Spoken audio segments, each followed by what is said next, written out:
Hello and assalamu alaikum everyone. This is Kashif Kamran and I welcome you all to the day 4 of the Advanced Audit and Assurance Practice to Pass webinar for exams in June 2021 being organized by ACCA Pakistan. I hope all of you can hear me. Can you kindly confirm that before I start my proceeding of the day 4? Okay, thank you very much for confirming that. And I hope my sound is loud and clear to all of you. Okay, that's great. So let's start on with the proceeding for the day 4 of the webinar. Now, on the 4th day today, the focus of the webinar is on audit evidence and audit procedures. Now, this is a very, very important topic, audit evidence and audit procedure. And over the next 3 hours, I will be guiding you about the examiner expectations from the topic audit evidence and procedures and how they come in the AAA paper. So just before starting on with audit evidence and procedures on day 4, just a quick recap that on the first day of the webinar, we focused on the computer-based exams and the new article published by the examiner. On the day 2, we focused on the business risk primarily. And on the day 3, we focused on the ethical and professional issues. So I hope you have all watched the previous 3 days. Either you have attended the live webinar or you have taken on the recordings. Now let's start with the 4th day of the webinar today. And the focus of the 4th day is audit procedures and evidence. Just give me 1 minute before I start discussing with you audit procedures and evidence. Now, you all know that this topic is very, very important from the examination point of view and is a regular feature of exam paper when you look at the AAA past papers. And again, it's very difficult that you find an exam sitting without the topic procedures. Now, in my previous many webinars, I have informed or educated students about what they should do in terms of writing a procedure or an evidence in the exam paper. And many students have benefited from that and have passed their AAA paper. I want to reaffirm that same guidance today to all of you, that how you go about writing a procedure and audit evidence in the AAA paper and how you can be excellent on this topic. So let's start with the journey and let's see what I have in store for you today. Now, in terms of my previous webinars, many times I have covered this topic and I would like to suggest 3 webinars to all of you. My March 20 webinar, you can see the hyperlink. My December 19 webinar, you can see the hyperlink. December 18 webinar, sorry, and my September 19 webinar. So these are 3 good webinars where this topic has been drilled and the topic has been explored in a greater depth. And I would recommend all of you that beside the June 21 webinar today, you should watch the 3 webinars recommended by the tutor, which is very, very important, right? So I hope you got that message. So 3 previous webinars, that's like 15 hours, and sorry, that's like 3 previous webinars, that's like 9 hours, and 3 hours today, that's like 12 hours. So if you spend 12 hours on this topic, procedures and evidence, you will be in an excellent position to take on this topic in your actual exams in June 21. I hope that's clear to all of you, right? Let's start on with the agenda. The agenda today, 2 articles, recommendable articles, and you will be finding them in the handout section shortly. One article is exam technique article, which is the part 4, and the part 4 deals with audit procedure.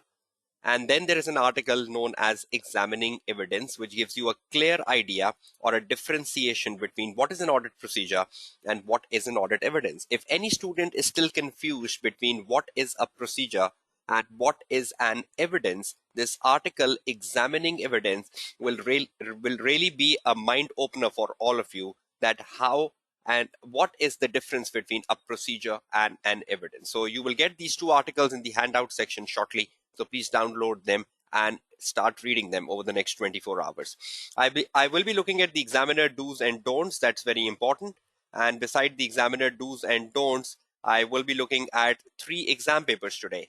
I'll be looking at the September December 19 paper. So I'll be looking at the September December 19 paper on a blank workspace because this is not available on the practice platform. I'll be looking at the March 20 paper on the blank workspace, and I'll be looking at the September December 19 paper again, but this time for the question number 1C on the blank workspace. So I have chosen a variety of questions to give you the variety you have in this topic, and so that all of you can able to handle this topic. The reason of choosing 3 questions today is the variety you get in this topic. And I want to assure that you get every variety done in the webinar today. So you are in a confident position of taking on this topic. And once the webinar gets over today, the incomplete questions, you will complete them and you will watch the previous webinars. So that's your home assignment. Let's start on with the agenda and let's see what is the examiner expectation of the topic we are starting today, which is procedures and evidence. Okay, I'm taking on my Word file as I do take every day as like my whiteboard. And today being the 4th day, the 30th of April, let's start on with the objective and see what we need to discuss today.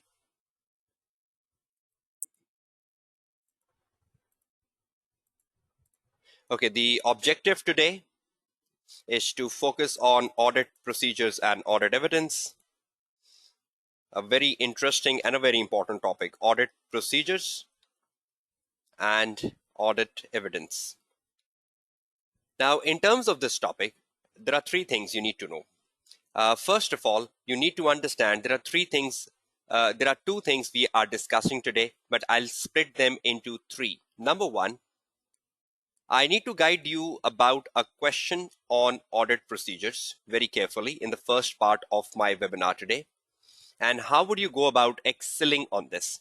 Secondly, I need to guide you about a question or questions on audit evidence. It's not just a question on audit evidence, it's questions on audit evidence. So on procedure, you just have a question, that's a singular, but on procedures, you have variety. And I want to cover that variety with you, right? So there are questions on audit evidence and there is a question on procedure. Now, a question on procedure is very straightforward, right? The examiner would ask you recommend the audit procedures on a fill in the blank, whatever that is, right? Examiner can ask you audit procedures on anything, and I'll be guiding you about that shortly. So that's a pretty straightforward question. Recommend the audit procedure and a fill in the blank.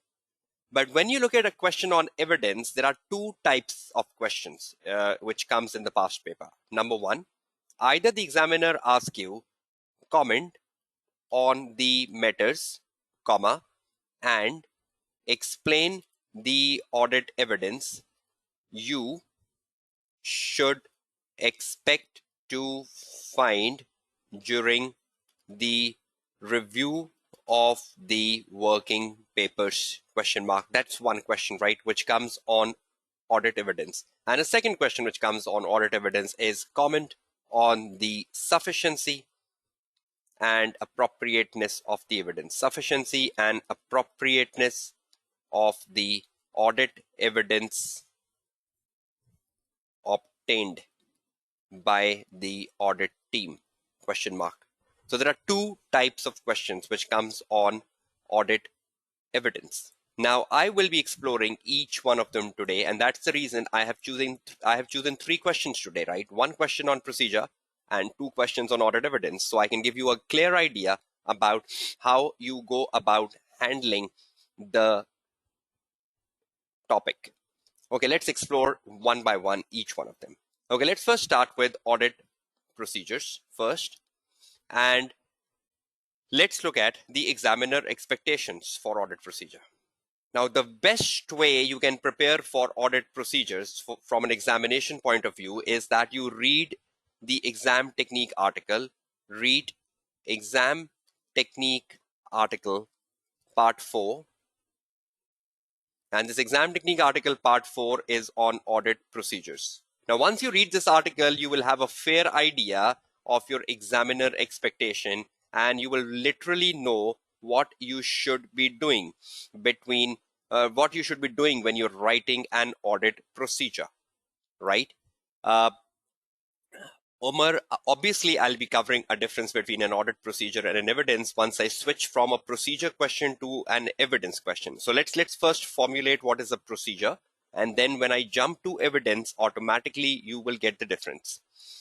So you will need to read the exam technique article part 4 on audit procedure so that you know the examiner expectation. Examiner has given numerous examples of procedures. Examiner has drafted procedures in the article part 4, and that is a wonderful article. If you have not read it, please read it, because that's the only way you can refine your procedures from an exam perspective. Is that clear to everyone? So will you be finding time to read this article from start to end so that you exactly know what you need to do and what you need not to do when you're writing a procedure, right? Now, secondly, once you've read that, make your notes. Make your notes about the key learnings you got from the article, because that would be really important for your revision you got from the article. Then obviously, once you've made your notes from the article, then go and watch the previous webinars recommended by the tutor, for audit procedures, including the June 2021. So you will watch the previous webinars after you've read the article and you have made your notes. You watch the webinars by the tutor, and that would be more interesting then, including the June 2021, and you can watch this day 4 again. Now that would give you an ideal platform, so that you can start to practice the past papers. Practice all the past papers which I have recommended on procedures in my previous webinar. Right? So is that approach clear to all of you? How would you go about preparing yourself for audit procedures in order to in order to be closer to examiner perspective or examiner expectation, sorry, right? So follow this approach and you will be excellent. Now, let me guide you about a summary of what you should do when you're writing a procedure in exam paper. Now, first of all, just do confirm me again that my voice is getting through to all of you, right?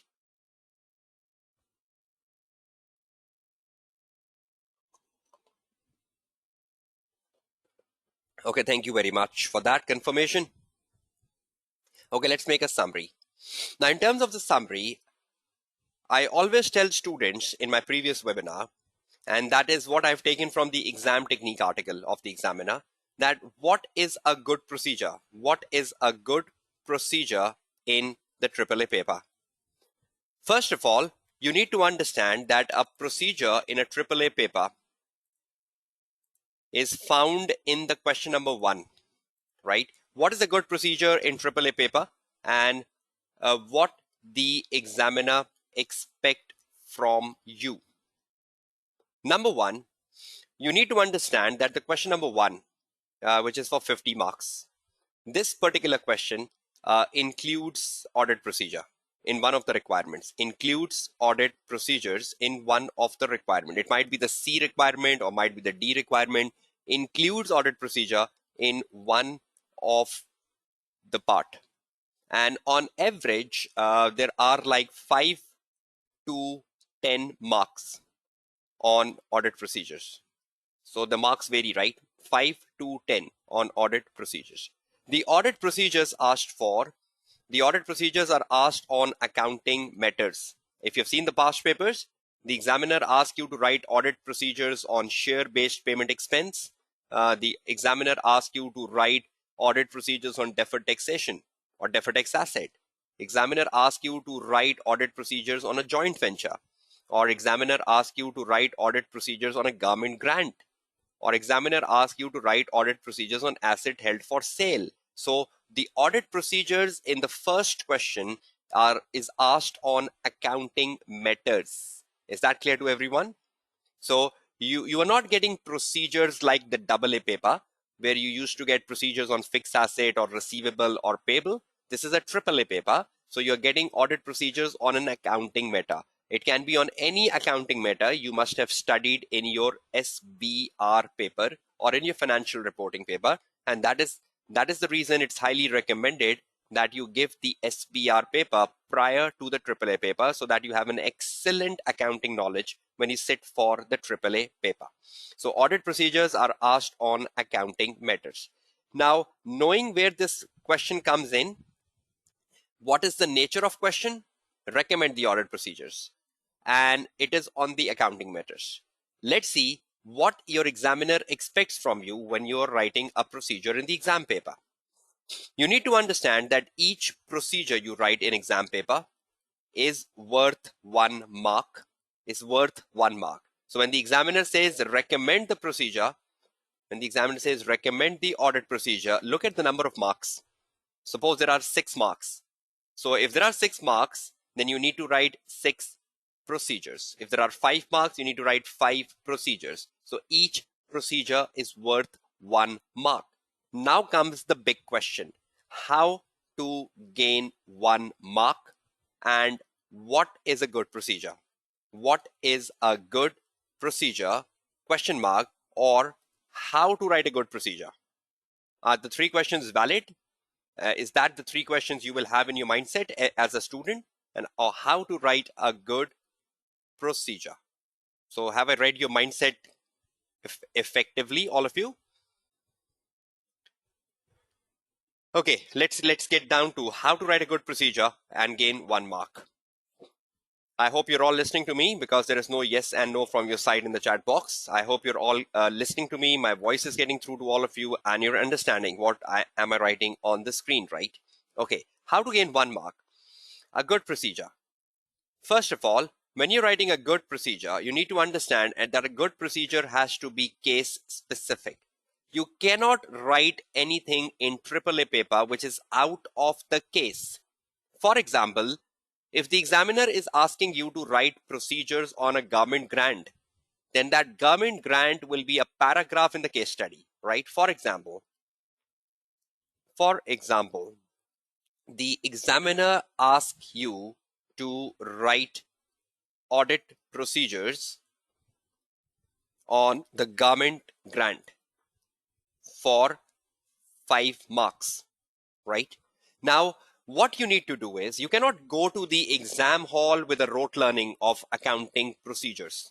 No, never. That's a very bad way of doing the AAA paper. The good thing is that when you go to the exam hall, you will get a case study, question number 1. And in the case study, when the examiner is asking you to write an audit procedure, that audit procedure is on the government grant. So what will be there in the exam paper? There will be a paragraph on government grant in the case you are reading. So when you come across the paragraph on government grant, suppose you're reading the case, right? While reading the case, the question number 1, which is a long case, while reading the case, wherever you get a paragraph on government grant, stop and read it carefully, because that paragraph will tell you what procedures will you make on government grant. So there will be a paragraph on government grant where the examiner must be explaining about the grant you got as a company, what are conditions associated with the grant, what is the tenure of the grant, etc. So while reading the case, wherever you get a para on government grant or whatever accounting matter the examiner has asked for, stop and read it carefully. Now, when you stop and read the paragraph on the government grant carefully, what will you get out of the paragraph on government grant? You will get some important information. You will get some important information about government grant, which I refer as a tutor. You will get some important information about the government grant while you were reading the case, and I refer them as facts. So I use the short form facts. Is everyone clear to the bullet number 3? So when you're reading the case and you get a paragraph on government grant and you need to make procedures on government grant, stop and read it. You will get some important information about the government grant, which are basically known as facts, right? So you get the facts. For example, the amount of grant, for example, when you got the grant, for example, the conditions associated with the grant, and how the management has recognized the grant. Have they recognized the grant as other income, or have they recognized the grant as a deferred income? So you will get to know about numerous facts about grant. Now, once you know the facts and you know exactly what's happening in the case about the government grant, you need to convert the facts to audit procedures, because practically whenever the auditor goes for audit, so you make procedures on facts, you make procedures on the knowledge of business, you make procedures on knowledge of the government grant. So in the exam paper, when you know the facts, you will convert the facts, and I'll be demonstrating that in 5 minutes. You will convert the facts to what? You will convert the facts to a procedure. How many procedures? 5 procedures, because you have 5 marks, for example. Now, when you're converting the facts to an audit procedure, what is a good procedure? What you should be careful about when you're making a procedure? What is a good procedure? A good procedure and the attributes of a good procedure. The attributes of a good procedure is it should have an A, it should have an S, and it should have a P. And this is from the examiner article, right? Examiner article, which I recommended you to read. Examiner says that a good procedure should have an action, number 1. A good procedure should have a source, number 2. And a good procedure should have a purpose in order to get 1 mark. If your procedure has an action, your procedure has a source, your procedure has a purpose, then you are getting 1 out of 1 for every procedure. So that is what the examiner is telling us, that a good procedure have an action, number 1, a source, number 2, and a purpose, number 3. And that is equal to a good procedure. So if you want to get 1 mark per procedure, 1 mark is equal to 1 procedure. And 1 procedure is equal to a good procedure. And a good procedure is equal to A plus S plus P. Now, if you write a procedure when you are practicing at home, any of the attribute is missing, you will not get 1 out of 1. Suppose you write A and S, but you don't write the P, you will get half a mark. Suppose you write A and P, but you don't write the S, you will get half a mark. So if you miss any of the attribute, how many marks will you get? Will you get 1 out of 1? No, you will get 0.5 out of 1, right? So is everyone clear with the definition of a good procedure before I demonstrate you what is an action, before I demonstrate to you what is a source, and before I demonstrate to you what is a purpose? So you need to read the case. From the case, you need to find the facts. You will convert the facts into a procedure, but when you are writing a procedure, you need to assure that a good procedure has the attributes A, S, P. And that's 1 out of 1. And a procedure is such an important syllabus area where you can score 100% marks. So if there are 10 marks of procedure, literally you can score 10 out of 10. You cannot even lose a mark, provided you look at the bullets I wrote in front of your screen. Bullet number 1, 2, 3, 4, 5, 6. If you learn these bullets, you apply these bullets, you will score 10 out of 10 in procedures, 100% marks in procedures. Okay, let me demonstrate that. 1 mark, let's give you an example and then convert that to the past paper. For example, let's first start with A, action. A procedure should start with action. A procedure should start with action. I hope you all agree, because the literal meaning of the word procedure means to do something. To do something. Is that clear? Procedure means to do something, right? Auditor is doing something.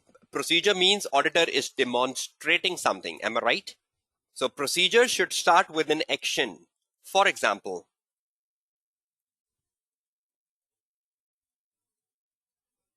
I start my procedure, review the board minutes.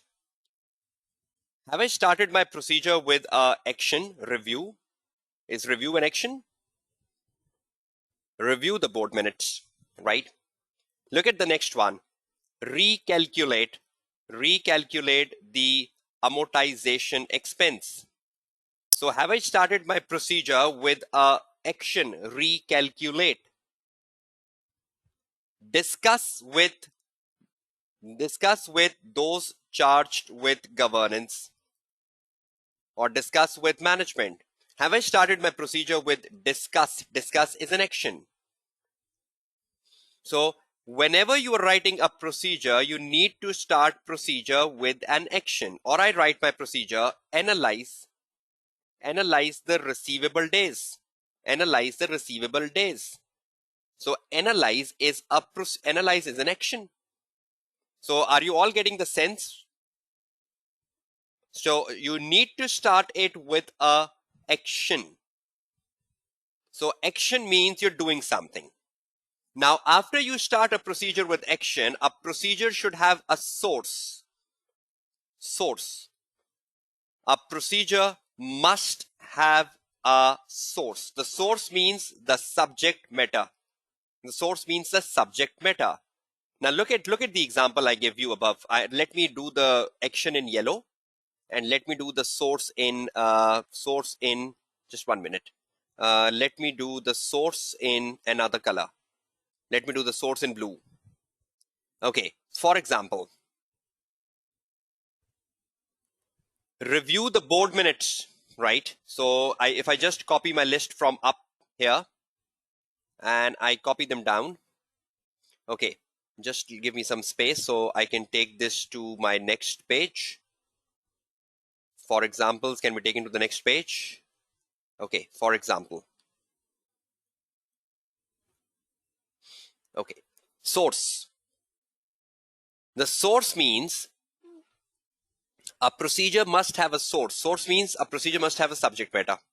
Now see, review the board minutes. What's the subject matter? What's the source in the first procedure? Review the board minutes. What's the subject matter? What's the source? Everyone, very good answers. Board minutes. So board minutes becomes the source. Recalculate the amortization expense. What's the subject matter? What's the source? What am I recalculating? Am I recalculating something very specific? Yes, I'm recalculating something very specific, amortization expense. So that becomes the subject matter. Discuss. With whom? Am I discussing with someone specific? So do you believe that specific becomes the subject matter? So those charged with governance becomes the subject matter. Okay. Analyze the receivable days. Am I analyzing something particular? Am I analyzing something specific? So is that the subject matter? Yes, the receivable days. So every procedure should have a subject matter.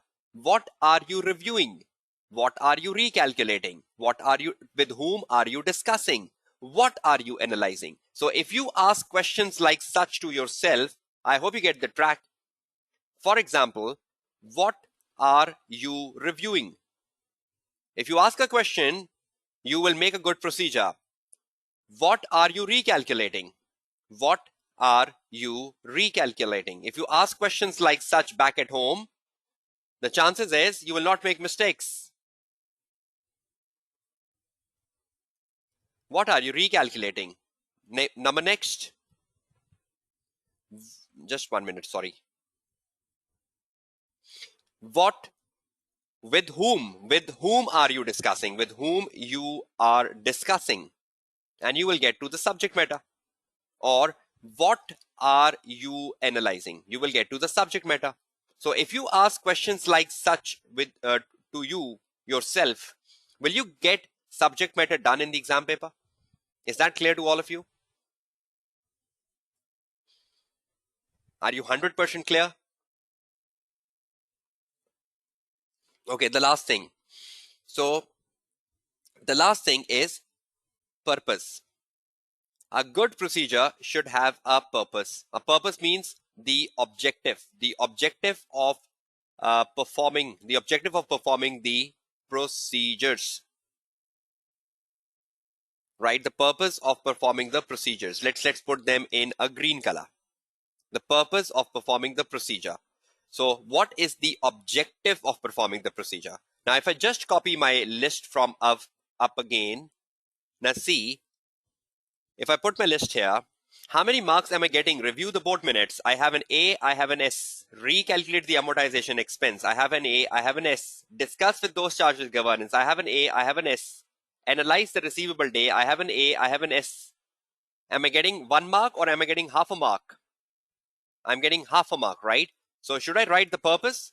Review the board minutes to confirm the approval and the business rationale, for example, business rationale of acquiring the new subsidiary, So that becomes my example. So can you see this word to confirm? And is that what is the objective? Every time you write objective, you say to ensure, or every time you write objective, you say to confirm. Now, can you see the 3 colors, yellow, blue, green? So is it a 1 mark procedure now? Okay, recalculate the amortization expense to confirm the accuracy of the expense recorded. To confirm the accuracy of the expense recorded. So I have a reason. Can you perform a procedure as an auditor without a purpose? Will that be a useless procedure if you don't have an objective? A procedure without an objective is useless. Discuss with those charged with governance to confirm reasons why the product has been discontinued, for example. You're confirming with the management the reasons why you have discontinued the project, to confirm reasons why the product has been discontinued, or the basis of the provisions or the basis of the provisions recognized. So you can discuss anything with the management, right? To confirm the reasons. So most of the time when you're doing a discussion, the purpose is to confirm reasons. So discussions are for reasons. Analyze the receivable days to confirm whether the customers are struggling to pay over time. If the receivable days are increasing, then that means the customers are struggling to pay, and that will help you in determining the amount of provision, allowance for bad debt. So to confirm whether customers are struggling to pay, for example.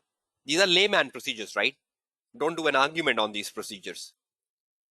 But is everyone clear with yellow, blue, green? Is everyone clear with ASP? So will you implement this back at home? Will you implement this in the exam paper? You can use the word confirm or you can use the word ensure, right? So either you say to confirm or you say to ensure. So is that approach understandable to all of you? So what is the difficulty in a procedure? What is the difficulty in the procedure? Students' struggles. So I hope you refine them, you fine tune them. Let's do an exercise and exit from the procedures, right? Let's do a real exercise. Let me do a recap, and I will do exactly the same exercise with you, and you will continue this back at home.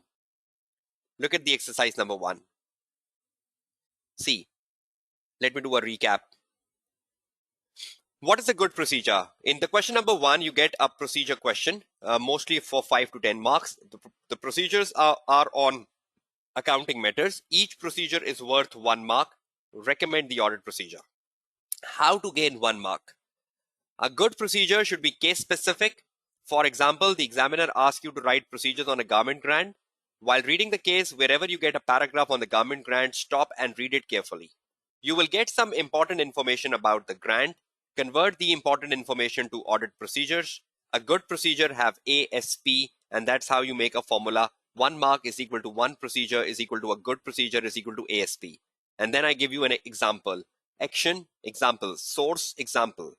And the questions you should ask yourself, and then come down with purpose. Can you do one exercise from the September-December 19 paper so that you're excellent on audit procedure and we exit from this topic and start with audit evidence? And you need to watch my previous webinars as well, right? Okay, let's do a drill. Let's do a drill on audit procedures. Let's see how much have you understood and how much you concentrate when I'm speaking. It's your test now, right? Drill on audit procedure. I'm taking into account the September-December 19 paper. The question number 1, let's take that on the screen and let's start doing it. Now this paper is not on the practice platform, right? So I am showing you the PDF version of this paper. So this paper is not available on the practice platform, right? So let me show you the PDF. Okay, just 1 minute. Can you all see the September-December 19 paper in front of your screen here? Okay, that's great. If you can all see the September-December 19 paper in front of your screen, scroll down the paper and you come to the question number 1. So this is the start of the question number 1. You scroll down and you come to the requirements. In the requirements, which is in the exhibit 1, you know the exhibit 1 is the email of the partner. And in the exhibit 1, you have to prepare a briefing note. And in this briefing note, there is a requirement which is for audit procedures. You go down, there is a requirement coming here, C. Can you all see the C requirement here? Design the principal audit procedures to be performed in respect of. How many marks we have in total for the procedures? 8 marks. So you have 8 marks over here. And you need to make a procedure number 1 on the classification of the $48 million investment in Pepper Company. So will there be a paragraph about a $48 million investment in Pepper Company in the case paper? So will you read that paragraph carefully and convert that paragraph into procedure, everyone? So will there be a paragraph about classification? There will be. Okay, next, the government grant. So will there be a paragraph about the government grant in the paper which you need to convert into procedures? So there is no need for rote learning, right? Now, once you know you need to write procedures on the investment in Pepper and you need to write procedures on the government grant, it's so easy. You need to write procedures, right? And you need to write procedures number 1 on the investment in Peppers, and you need to write procedures on the government grant. How many marks we have for each? We had 8 in total, right? So should we allocate 4 marks to each of them? Investment in Pepper 4, government grant 4. I'll do one with you, you do the other yourself. Investment in Peppers and government grant. Now, what is the step 1 in exam paper? You will read the case and you will identify the para where information is given for Peppers and government grant. Sorry, where information is given about investment in Pepper and the government grant. Investment in Peppers and government grant. So where information is given in this. So will this be a first step? So you will read the case, identify the para where information is given for investment in Peppers and the government grant in a practice platform. This question is not available on the practice platform, so I'm doing it outside just to guide you on the steps. Next, let's see where is the paragraph on investment and the government grant. You go back to the case study and you scroll down in the exhibit number 1 and exhibit number 2. You start to read exhibit number 2. You go down. On the first page, there is nothing about investment and government grant. You come to the next page. On the next page, you find the word Pepper here. So that means this is the paragraph telling us about Pepper. So this paragraph over here is telling us about the investment of a $48 million the company has done in Pepper. So this is a big paragraph which the examiner has given to us about investment in Pepper. Will you read this paragraph and you identify the main points from this paragraph and you convert them into writing 4 audit procedures? That's number 1, right? Then you go down till the time you find a paragraph on government grant. Okay, see, so easy. There is a heading of a government grant. So this means this paragraph right from here up to here is a paragraph on the government grant. So there is a big paragraph on government grant here, which we should highlight. So tell me, In AAA, do we have rote learning procedures? Or do we have a situation given by the examiner which we need to read and find the facts and convert the facts to the procedures? So is there a need to go into the exam hall with rote learn procedures? Not at all. I never agree with this, that you rote learn procedures. It's situation based. Exactly. It's case specific, Salva and Abdul Wahab. Excellent. So let me give you an idea.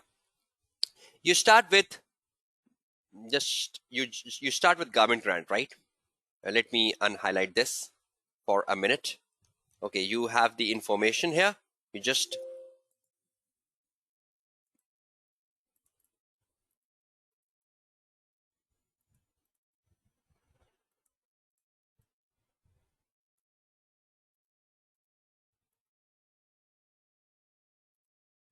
okay, you just unhighlight the government grant. Suppose this is a paragraph in the paper and you're reading this. I'm just copying this paragraph and I'm taking this paragraph in my Word file over here. Read the case. So let's see how you read the case, right? Suppose you're giving a computer-based exam and you're reading the case. I'm just copying the case over here for 5 minutes so I can do a very good analysis of this. And when you're doing in the computer-based exams, you can do the highlighting and the highlighting can help you, right? So suppose you're giving a computer-based exams and this is the information given to you about the government grant. Just give me 1 minute. If I can open the practice platform for you. Okay. Now I'm reading the case about the government grant, right? And I go back to my practice platform. I open the blank workspace because this question is not available on the practice platform. So I open the practice platform blank workspace. I go down, I have the blank workspace. I'll resume my blank workspace. Okay, so I get my blank workspace in front of my screen. I'll open the word processor. And in the word processor, in the previous classes, previous webinar, whatever I have written over here, I'm just deleting that. Okay, so I'm just deleting everything from here. I'll choose the heading 2 so that you can see that very clearly. And I start to read. I need to make an audit procedures on government grant. Audit procedures on the government grant for 4 marks. Now I need to write the procedures, right? And procedures are written in bullets, right? So you can use the bullets, you can use the numberings, right? So you can use the numberings. Can you see the numberings given here? 1, 2, 3, 4. Can you see the bullets given here? Bullets. So you can write the procedures in bullets and numbers, right? Let's see how we go about it. Now in the exam, you're reading the information, right? Suppose you're reading this information. The government provides grant to organizations which commit to investing in properties to reduce carbon emission and energy consumption. Grants are also available to organizations to promote the benefit of recycling to customer. In January 20X5, Ryder Company received a grant of $20 million. Is that an important information? That Ryder received a grant of $20 million? Should I highlight this as my first information? Next, the only condition attached to the grant. So is there a condition which I need to verify? Is condition an important information? The only condition attached. So as an auditor, should I verify the condition? The only condition attached to the grant is that half of the amount must be used to upgrade existing assets. So half the amount must be used to upgrade the existing assets to make them environmental friendly. So I need to confirm whether the company has exactly spent half the amount on upgrading the existing assets to make them environmental friendly or not. None of the amount received has yet been spent, but it is planned that it will be used to finance the capital expenditure across the group property portfolio. So none of the amount has yet been spent. So none is yet been spent. So I can discuss with management what is their intention, when they need to spend this amount, by what time, but they plan to invest, they plan to spend it, right? They plan to spend it on the capital expenditure across the group property portfolio, but when they're spending it on the capital expenditure, half of that should go to the upgrading of the existing assets, right? The other half of the grant will be used to fund an advertising campaign. So the other half should be used to fund the advertising campaign. So as an auditor, I should be very particular that half should go to funding the advertising campaign. According to the group finance director, the full $20 million is included within operating profit in the projected group profit and loss account. Have they done the right accounting treatment by taking the full amount of the grant in the operating profit? Or should they record it as a deferred income initially, and when they utilize it, they should take it into the income? Is that the right treatment of taking the full government grant into the other income even though they've not yet utilized it? So should they record it initially as a deferred income, and later when they start to utilize it, they should start taking it to their profit and loss account? Is that right? So do I have important information in the case where I can convert that to procedures? Now, for example, I'm just writing things over here. You read the case, number one. Number two, have you identified facts from the case? Have you identified facts from the case? Number two, identify facts. So have you identified facts from the case, everyone, in the green? We have, right? Now, once you've identified the facts from the case, highlighted in green above, what you need to do, number three, you need to convert the facts to procedure. Convert the facts to procedures. And you need to remember 4 marks is equal to 4 procedures and is equal to ASP, and then only you score 4 out of 4. See how I go about it. If I'm writing my first procedure, I'm writing it on the Microsoft Word. I hope that doesn't distract you. I'm not just writing it on the practice platform just to save my time. I hope you are fine with that, because over the last 3 days, I have guided you a lot about the blank workspace and the practice platform, right? So just to save my time, I'm putting it on the Microsoft Word, and that I hope there is no issues with you, right? Procedure number one. I put up number one procedure here.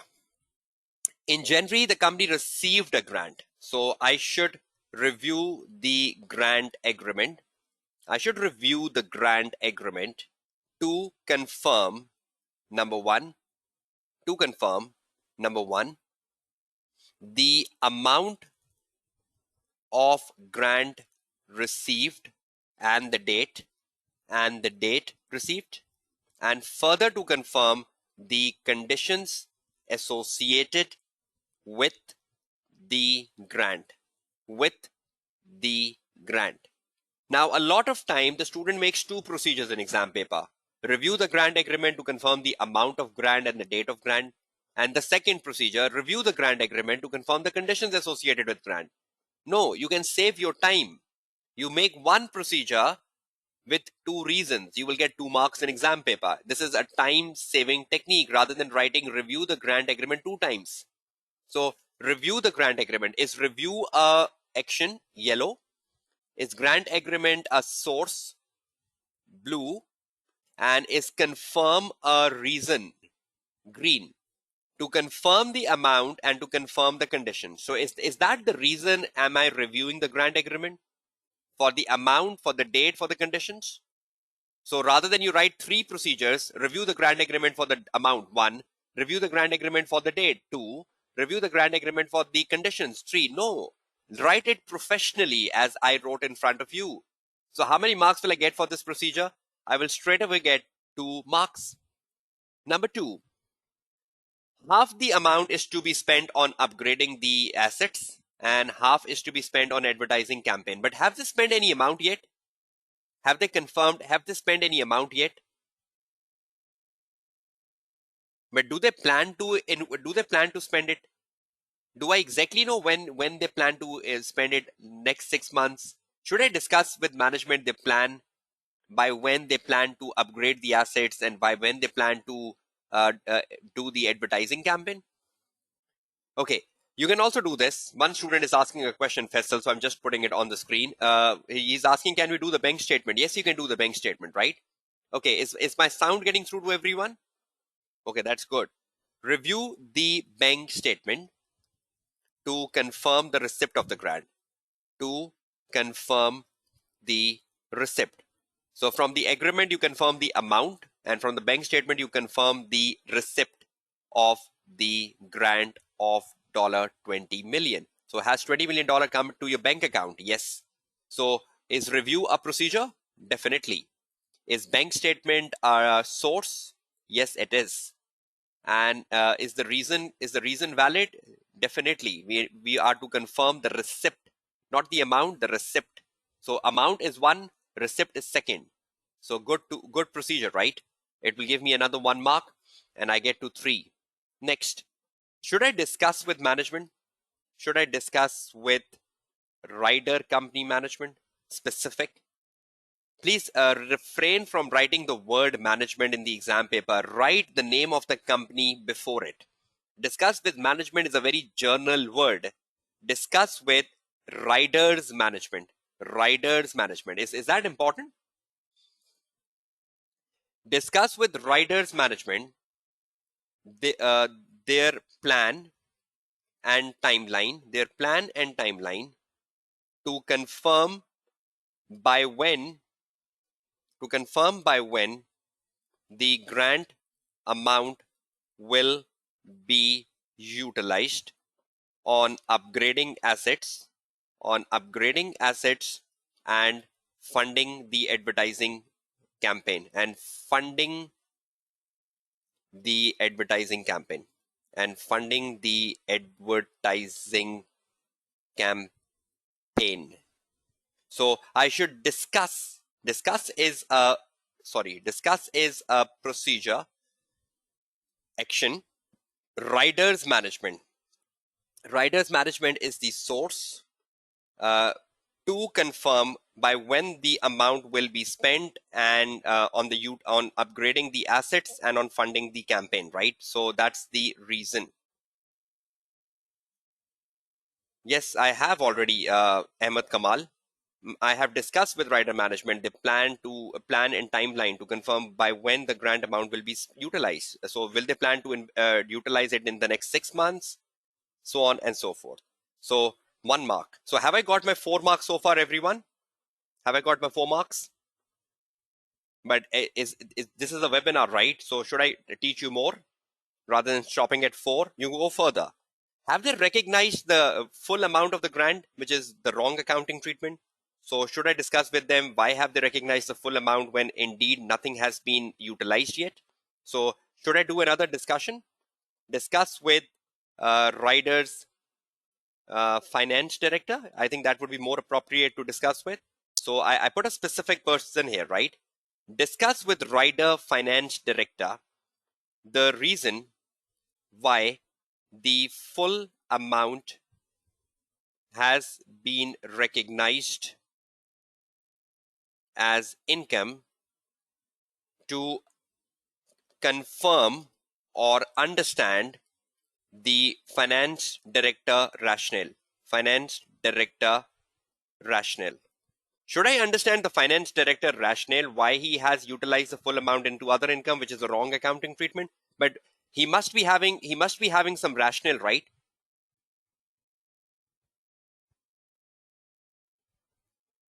Am I right? He must be having a rationale, right? So should I understand his rationale? Why? Before I tell him you are wrong. So discuss is a procedure again, but we are discussing with a specific person, rider finance director. Please try to change person. If you are discussing anything accounting, discuss that with the finance director. If you're discussing something regarding employees, discuss with the human resource director. So please try to change the position of management. The reason why the full amount has been recognized. So am I discussing with management the right thing? Why have they recognized the full amount as income to confirm and understand? To confirm and understand the finance director rationale before I tell him you are wrong. So will I get another 1 mark for understanding the rationale of the finance director? Is everyone clear? And should I then inform him that the full amount shouldn't be recognized in the operating income because the grant has not been utilized and it should be recorded as a deferred income? Is that right?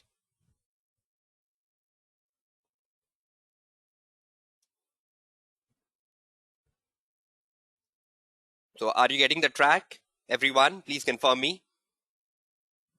So did I perform anything unusual which I taught you? You read the case, you identify the facts, you converted the facts into a procedure? Did I deviated you from a yellow, green, and blue? Or did I use the yellow, green, and blue every time?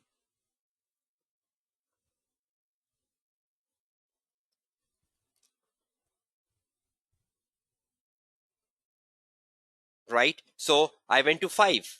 So I hope you understand that when you are making a good procedure, it's so simple. Number one, you just quickly read the case. Read the case. Number two, identify the facts and then convert facts to procedure.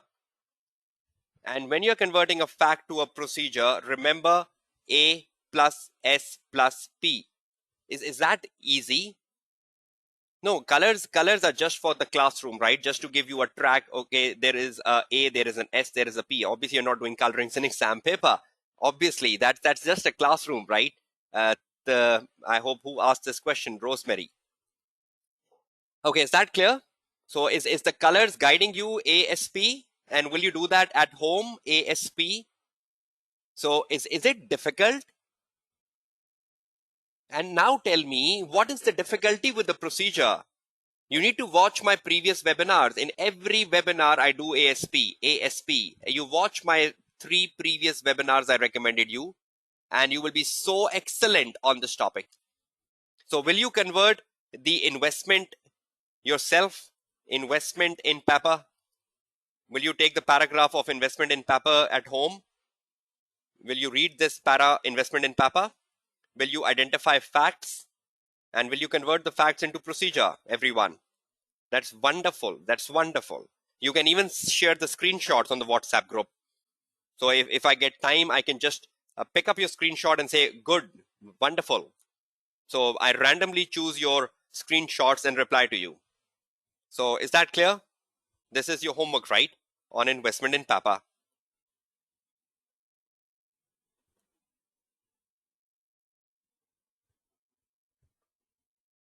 Right. So procedures are done.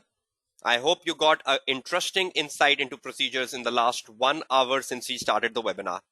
So 1 hour into the webinar, how confident you are feeling that you can really take on this topic to an excellent level in the next 1 month?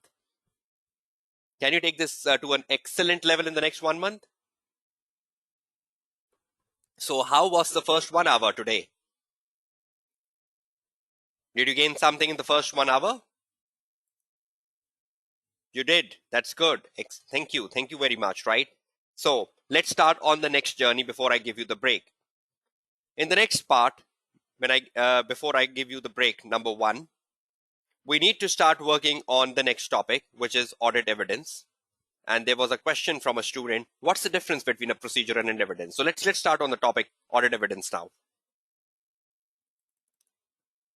Okay, let me just make it bifurcated so everyone knows we're starting with the next topic now, audit evidence. Okay, let's start with audit evidence and let's make a very good approach on audit evidence as well, right? Just like procedure. Now, I go step by step, a bit slow, so I can just guide you about how you should go about writing your procedures. Okay, thank you very much, Naman. Okay. Soraya, I have already written my answer on the Word file. So that when I share with you, you will get the answer. I didn't wrote it on the blank sheet, right? It's on my support file, which I share with you every day, right? So don't worry about it, right? Okay, come back. Audit evidence. Now, I told you that in terms of audit evidence, there are 2 types of questions which comes in exam paper. There are 2 types of questions which come on this topic, in past papers, and you should be prepared for both. Number 1 of the question which comes on this, let me copy this from above. I just wrote those questions at the beginning of the webinar today. So rather than wasting my time, I can just copy those questions here. Control C, see that's an ease of computer, whether it's the Microsoft Word or it's the practice platform. You can just copy paste things. Control V. 2 types of questions, right, which comes on evidence. Let's understand each one of them and then I give you the break. and then we'll explore the questions after the break. The first question is a very common question, which comes a lot of time. The second one comes, but comes rarely, right? So the first and the second question. Let me first get to the question number one here. Control C. Let's analyze the question number one. Analyze the first question. Just like I did the analysis of procedures.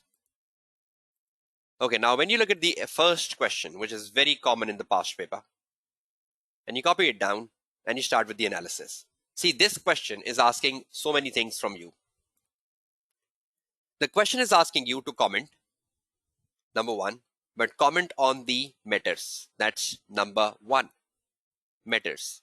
And then there is a break in the question. I hope you can all see the break, which is overlooked in the exam hall. There is a break in the question, and then the question asks you explain. Comment, explain. Comment is on the matter,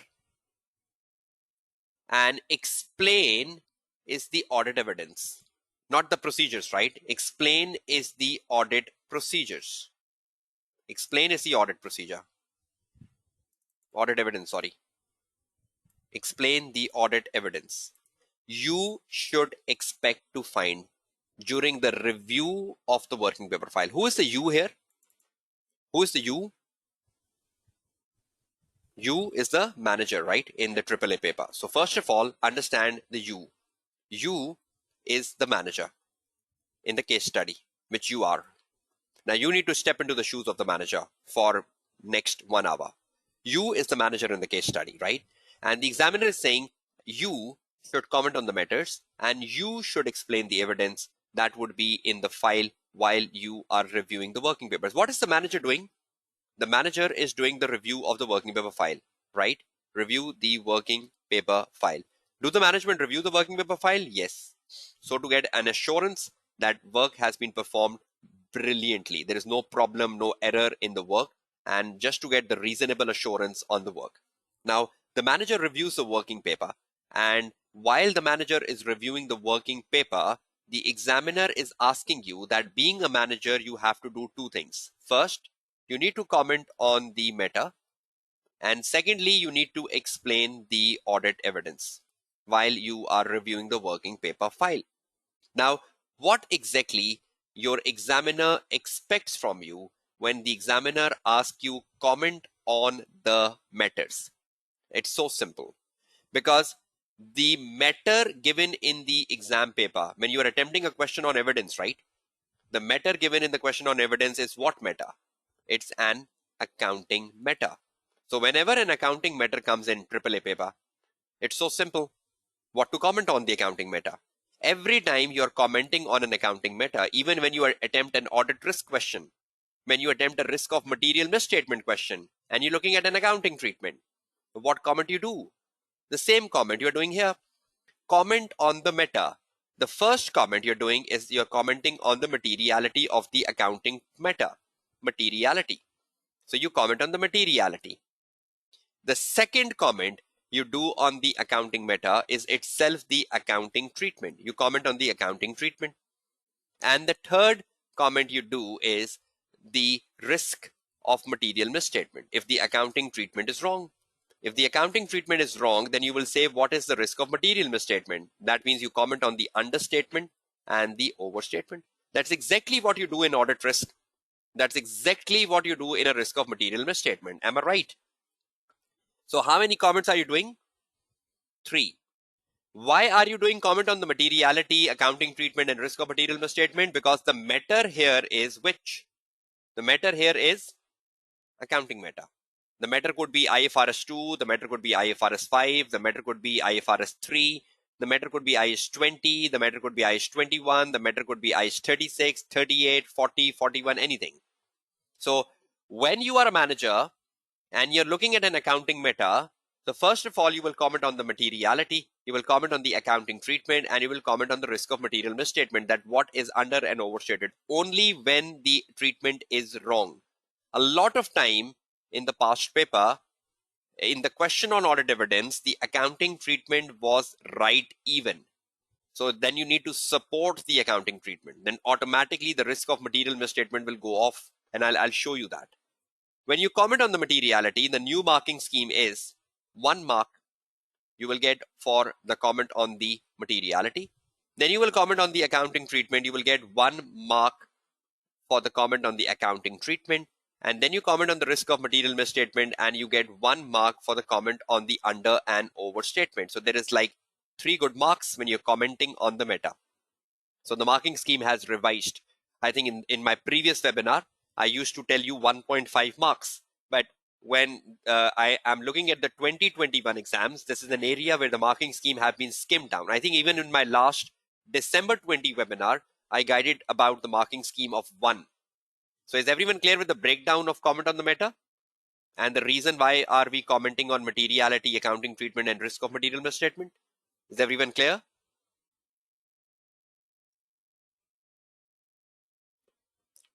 Okay, that's great. Accounting treatment. I'll be exploring that shortly. And it's not that simple. Perhaps if you're understanding, it's too simple. But I've given you the breakup, but I'll bring the twist and challenges in next 5 minutes. Okay, the next thing you need to do is explain. What do you need to explain? You need to explain the evidence. Evidence, where? You need to explain the evidence in the working papers.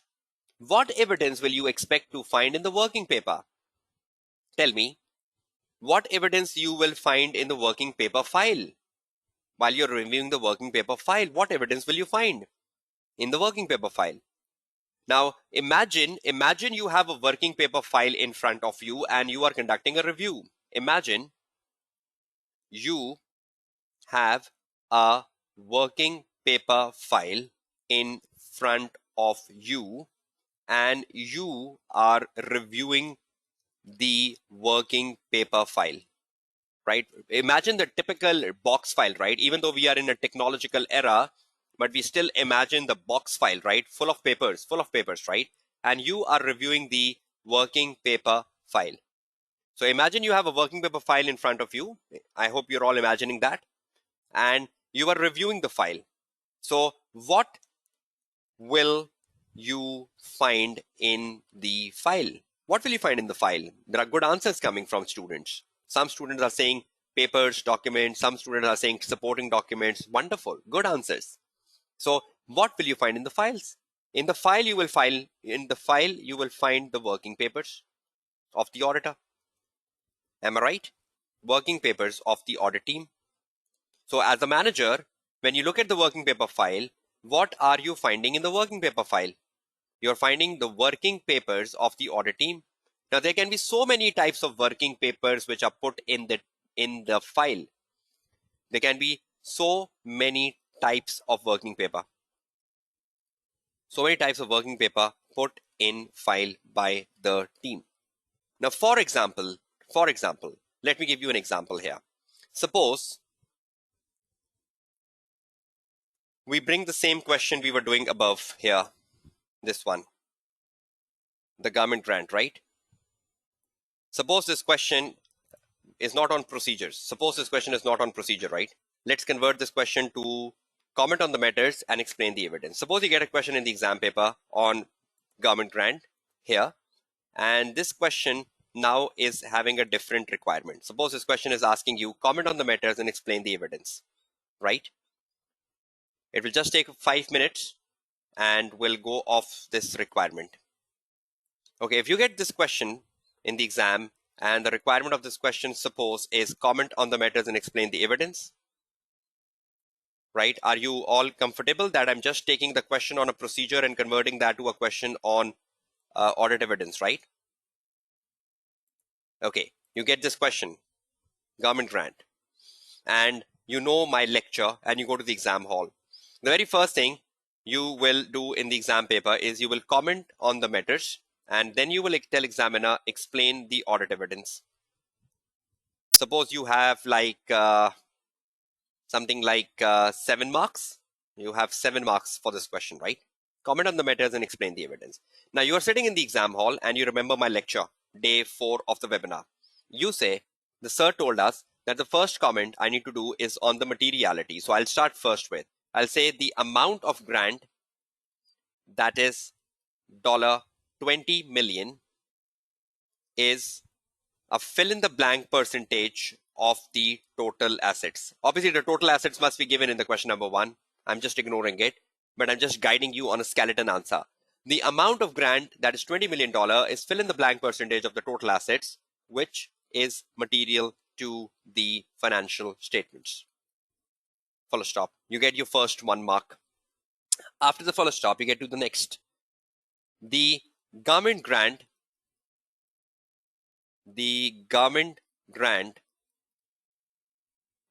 received should be recorded as deferred income,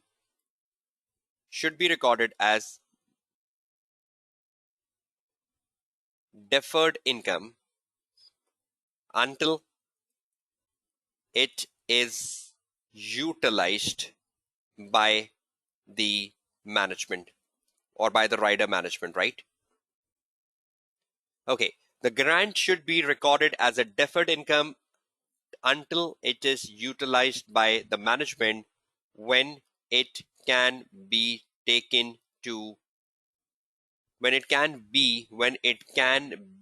recognized as income. So initially it is your liability, right? Till the time you go into and recognize it as an income, right? No need to give references. There is no marks for references of IS 20 here. So many times in my previous webinar, I've guided you on that. No need to quote IS 20. You need to quote the accounting treatment. You get marks for accounting treatment, right? Not for IS 20 quoting. The grant received should be recorded as a deferred income until it is utilized by the management when it can be recognized as an income. Currently, have I wrote the accounting treatment in the context that it should be recognized as a deferred income until it is utilized by the management when it can be recognized as an income? I get 1 mark for writing the brief accounting treatment of the government grant.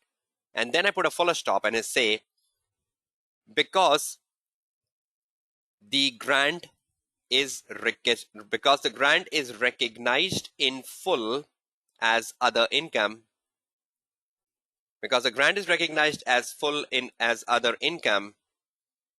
even though it's not utilized. Thus currently the other income is overstated. And the deferred income or the liability is understated. Am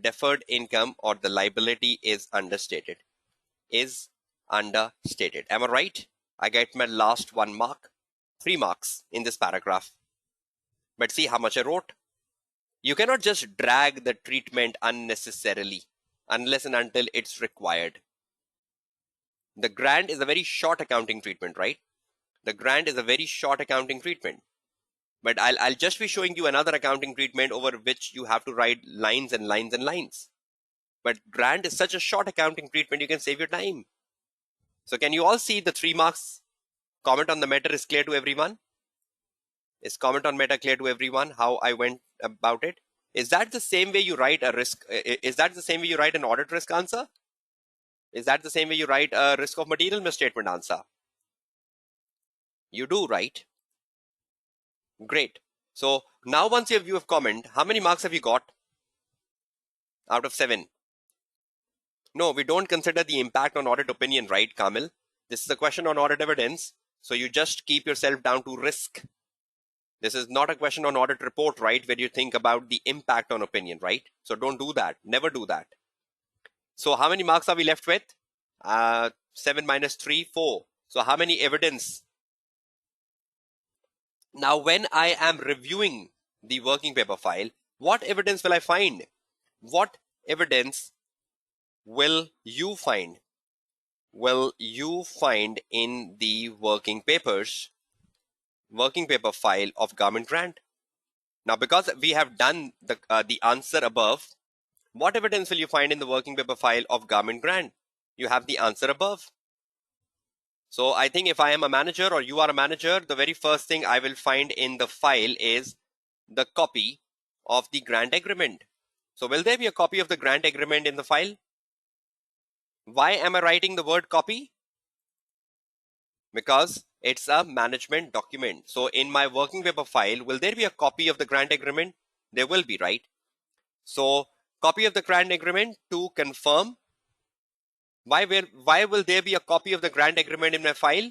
To confirm the date, to confirm the amount and the conditions associated with grants. So you have to write it in the exam paper, right?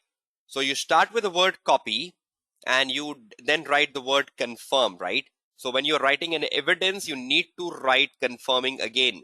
Okay, next, will I have a copy of the bank statement in my working paper file? Copy of, sorry, just 1 minute. Copy of bank statement in my file as well, which the manager will review. So the manager will find a copy of the bank statement in my file to confirm the receipt of $20 million, to confirm the receipt of $20 million. What else will the manager get in my file? Will he get notes of discussions with the management, notes of discussion with rider management, which I had to confirm the rationale of, to confirm their plans of utilizing the grant, to confirm plan of utilizing the grant, right?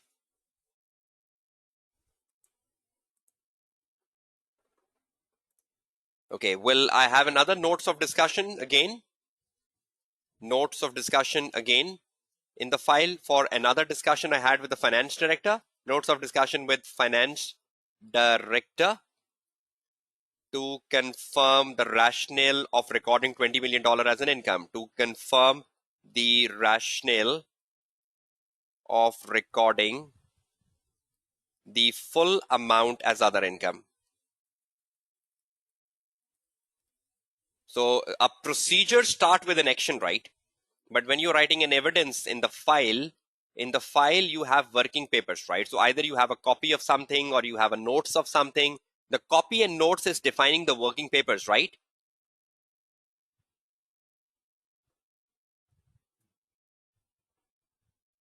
Right. So these are forms of working paper. And the last one, what else we had? Sorry, I'm just missing the point. I'm going up. The last point we had discussed with rider finance director. Okay, that's the only thing, right? So fine.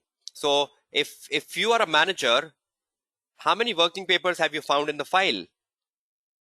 You found a copy, you found a copy, you found a notes, you found a notes. So do you all agree that all this is evidence? Working papers. Do you agree a copy is a working paper? A copy is a working paper? A copy of a management document? A copy of a management document is a working paper in the exam? Okay, do you understand the notes? Notes of discussion is a working paper in the exam paper? Okay, do you understand even if you're doing a recalculation, what evidence will you have for recalculation? You will have results of recalculation. Results of recalculation. So if you're doing if you are doing recalculation, if the manager is reviewing your file, what will you see in the file for recalculation? The manager will see in your file for recalculation what? Results of recalculation. So there are different forms of working paper, right? No, Sam, you basically ask for original when you're performing work. But when you develop your working paper file, do you put the original in your working paper file or do you put the copy in the working paper file? Right? You put the copy. So when you are working on the original, right? But when you are developing a working paper file, will the manager see the original in the working paper file? Or will the manager see the copy in the working paper file? Definitely the copy, right?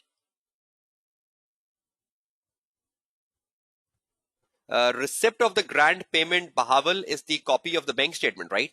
So in the working paper file, you will have the copy of the bank statement. I wrote that as number 2 evidence on top. Yes, definitely, Kripa. The test of controls are also part of working paper. You have results of test of controls in the working paper file. Everything the auditor perform, is it documentary? Everything the auditor perform, is it documentary? Right? And can there be something without copy, notes, and results in the working paper file? For example, in your working paper, you have a representation letter. So will you say a copy of the representation letter? No, you will just say a representation letter, because representation letter is what belongs to the auditor, right? So you will have the representation letter in the working paper file. Representation letter. You will not say copy of the representation letter. So you will simply say representation letter, because it's in the original form. So a lots of working paper goes into the file in the form of copy. I hope you agree. A lot of working paper goes into the file as notes. A lot of working paper goes in the file as like results. And a lot of working papers goes in form in an original form, right? Yes, emails will be in the original form if the email has been done by the auditor to the management, if there is any need of taking emails in the exam paper. But I've never seen emails coming in the exam paper in any context. Either it's a copy, it's a note, it's a result, it's a representation letter. Please watch my previous webinar, Sanoop. And there are many other students asking the same question. I've covered so many types of evidence in my previous webinars, apart from copy, notes, results, and representation letter, right? So is the working paper form clear to all of you? So is the nature of question clear? How you develop a procedure and how you develop a working paper, right? So how you start a procedure? Tell me how you start a procedure. With what? With action. And how you start writing evidence in the exam? What's the starting point of the evidence? When you're writing an evidence, what's the starting point? WP, working paper, plus copy, notes, results, working paper. You start writing it with a working paper. And do you have the source? Copy of grant agreement? Do you have the source? Notes of discussion with management? Do you have source even? So working paper plus source plus purpose.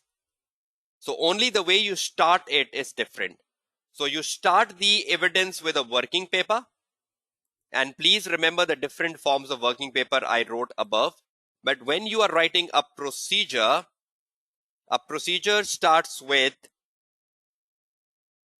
just 1 minute. Procedure starts with action plus the source plus the purpose. So it's only the start which is different, right? It's only the start which is different. The rest remains the same. Are you all comfortable with it? So working papers, how many types of working papers are there on my page in front of you? Notes, copy, results, representation.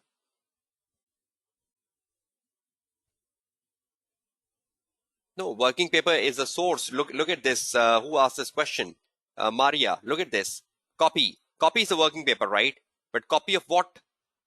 Copy of the grant agreement, right? The grant agreement is the source. Copy of what?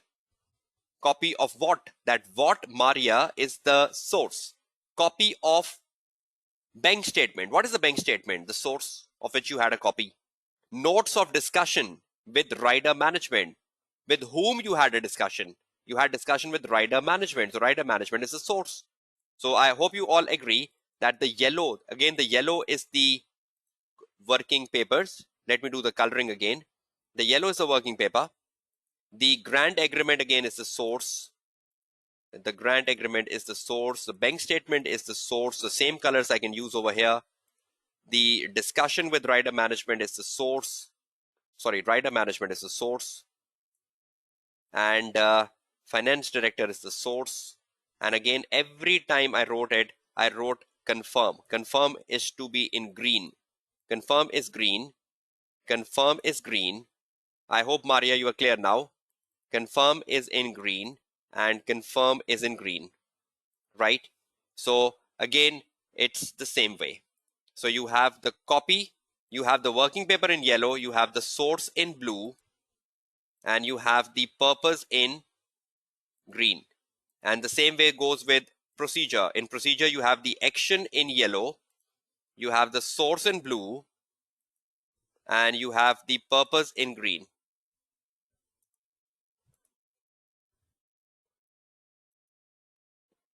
Is everyone clear? And if you have further questions, please do watch my previous webinars on evidence, and you will gain more knowledge.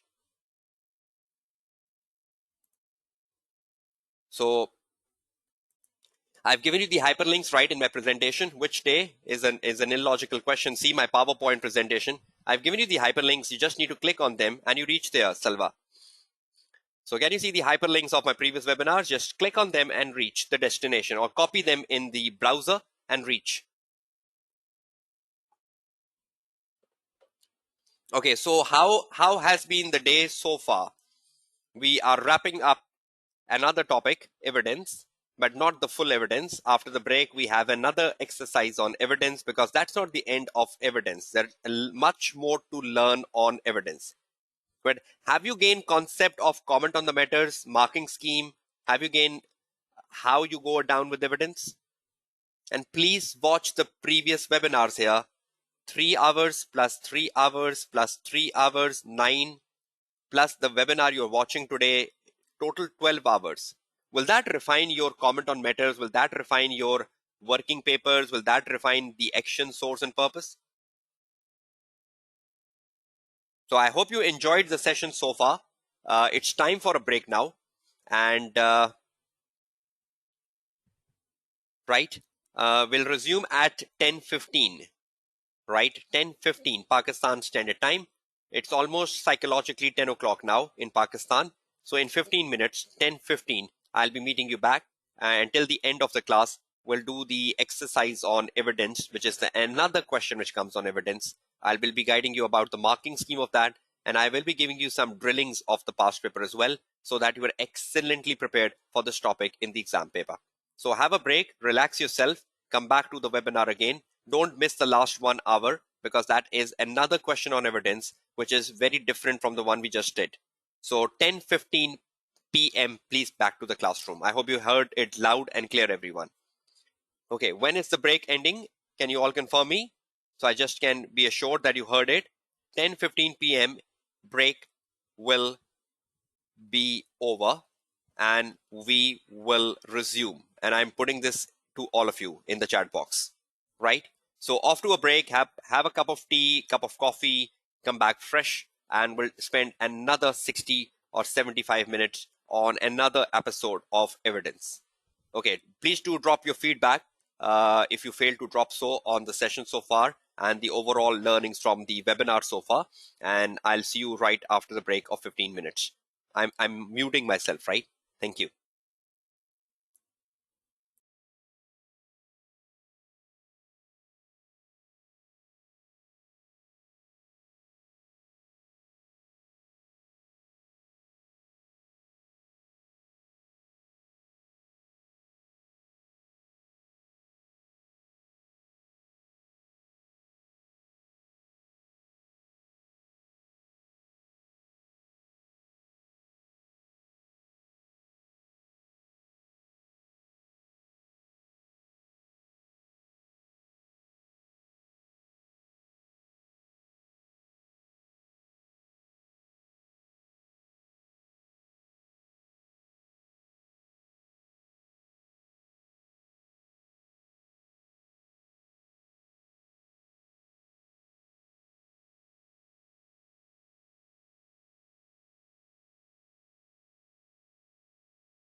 Okay, welcome back everyone.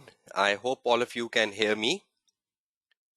Just please confirm that so I can start with the last part of the day 4. Okay, that's great. That's wonderfully great. All of you can hear me. So let's resume where we left, and let's start with the final part of procedures and audit evidence. Now, as I was discussing with you prior to the break, that evidence, there are two types of questions, right? We just completed one type of question prior to the break. So now let's take a look at the second type of question which comes on evidence, which is right here. I'm just copying it and I'll take it to a new page. So when you take a printout, you have a tidy looking support file. Okay, on the new page, the second type of question which comes on evidence, the second type of question on evidence. And I will be solving it a bit as well. Okay, this is the second type of question on evidence right in front of your screen. Comment on the sufficiency and appropriateness of the evidence. Now, this question has come less times in the past paper. Now, when you look at this question, it's a pretty simple question asking you, comment on the sufficiency and appropriateness of the evidence obtained by the team. So what do you need to do? You need to do the comment. Comment on what? Comment on the sufficiency and the appropriateness of the evidence which is obtained by the team. So will the evidence be given in the exam paper to you? Because the examiner is saying obtained by the team. So will the examiner tell you in the case study what evidence has been obtained by the team? Then only you can comment on it. So will the evidence obtained by the team given in the case study, everyone? Then only you can comment on it, right? Right. So definitely, right? So the evidence obtained by the team will be in the case study. What you need to do in a question like such, the evidence obtained by the team will be given in the case study, will be given in the case study. I'll just show you that. Will be given in the case study. We'll solve a case study on it. Don't worry about it. Evidence obtained by the team will be given in the case study. Now, what you need to do, you will read the evidence they have obtained. It might be right, it might be wrong. They might have obtained the right evidence, they might have obtained a wrong evidence. So you need to comment on the sufficiency and appropriateness of the evidence obtained. I'm using the short form S and A. I hope you can understand that. S and A is sufficiency and appropriateness of the evidence obtained. You need to comment on it. Now, when you're commenting on it, you need to be very clear. You are commenting basically on the issues or on the shortcomings or on the you're commenting on the issues and shortcomings in the evidence obtained.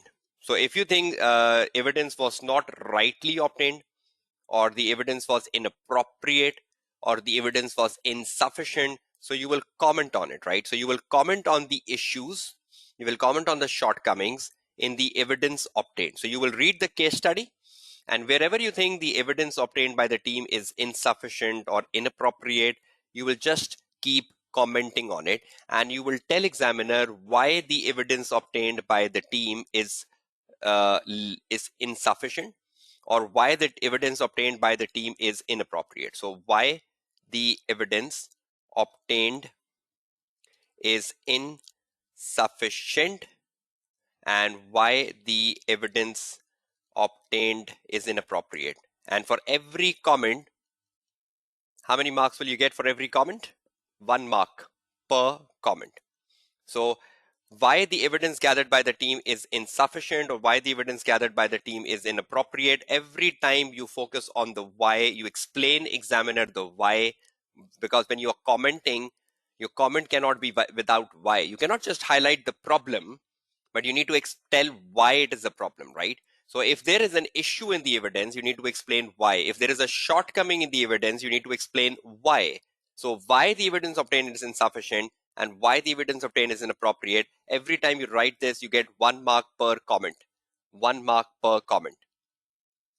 And I'll be doing an exercise on that to guide you how you do the why comment. Now, try to understand one thing where the student gets confused, just like the topic we were doing yesterday, ethical professional issues, where the student gets confused with professional issues. Now, rather than you go into the classification and in the exam you are confused, is it sufficient? No. Is it appropriate? What is sufficiency? No. What is appropriateness? Should I tell examiner this is insufficient? No. Should I tell examiner this is inappropriate? And you're wasting your time. Just like, should I put it as an ethical issue? No. Should I put it as a professional issue? Rather than you come out of sufficiency and appropriateness and you think about that when you are reading the case, you will find somewhere in the case that the evidence gathered by team, now look at the word I'm using now, evidence gathered by the team is not adequate. See, I've come out of the classification. You will find somewhere in the case that the evidence gathered by the team is not adequate. Annotate it. So wherever you find the evidence is not adequate, highlight it, then highlight it, because you need to write an answer. So wherever you find that the evidence is not adequate, just annotate it, and then later explain why you believe evidence is inadequate, is not adequate. So come out of the classification that is it sufficient, is it appropriate? Yes, you should know the literal meaning of the word sufficiency and appropriateness, but in the exam, if you waste time on the classification, then that's a big problem. You are a manager. The manager don't do the classification. I was very clear on that on the day 3 yesterday. I hope you all remember that. So are you presenting this answer this way? Are you presenting this answer this way in the exam paper? Like this, you're making 2 columns, and in the one column you're saying sufficiency, and in the other column, you're saying appropriateness. Is that the way to present the answer? Absolutely not. Absolutely not.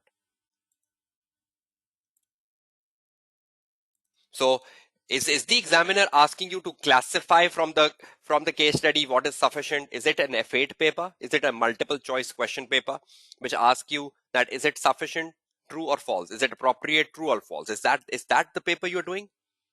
So are you taking a tension or a stress level of classifying the issue in sufficiency and appropriateness, or are you focusing on explaining why the evidence is inadequate?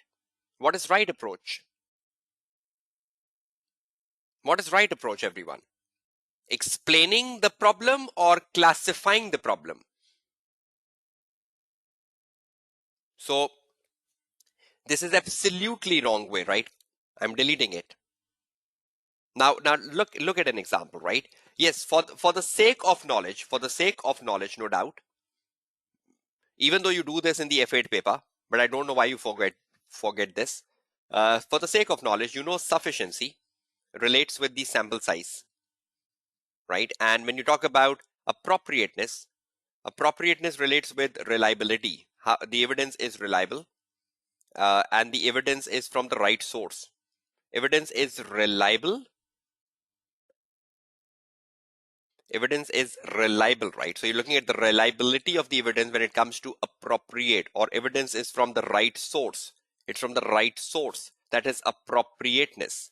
So evidence, the sample size of the evidence is the sufficiency, the reliability and the right source is the appropriateness. Yes, evidence must be credible. Credible is the appropriateness. Sufficiency is the quantity of the evidence, right? And appropriateness is the quality. But are you concerned about classifying it in the exam paper? Are you confusing yourself in the exam paper to judge is it sufficient, is it appropriate, or are you just thinking about is it adequate or is it inadequate as a broader term? It's the quality. Is that clear to everyone? This is the F8 knowledge, right? Sufficiency and appropriateness. You do so much time in the F8 paper. Now let's give you an idea how you go about with a question like such. Let's do a drilling so that you're clear. Drilling, and I'm taking the September December 19 paper. This is not on the practice platform. So again, I need to show you the PDF copy on your screen. September December 19 paper on your screen. And this time we are looking at the question number. No, sorry, we're looking at the March 20 paper. Sorry, we're looking at the March 20 paper. The March 20 paper. And in the March 20 paper, it was perhaps the question number 2, where we got a question on sufficiency and appropriateness. So let me show you that. This is a question number 2. I hope all of you can see this. Question 2 of the March 20 paper. Let me put that on the Word file for you. We are doing the drilling not of September December 19 paper. We are doing the drilling of the March 2020 paper. Question number 2. Not the full question number 2, a part of it. Let me show you the part. You go down the question number 2 of the March 20 paper, and you will see a requirement here. Look at the requirement A, but A2. Look at this. Leave A1. A1 is about fraud, which is the knowledge. Look at this, the one I'm highlighting. Can you read the requirement coming here? Just in 1 minute. A2, A3. And tell me you're ready.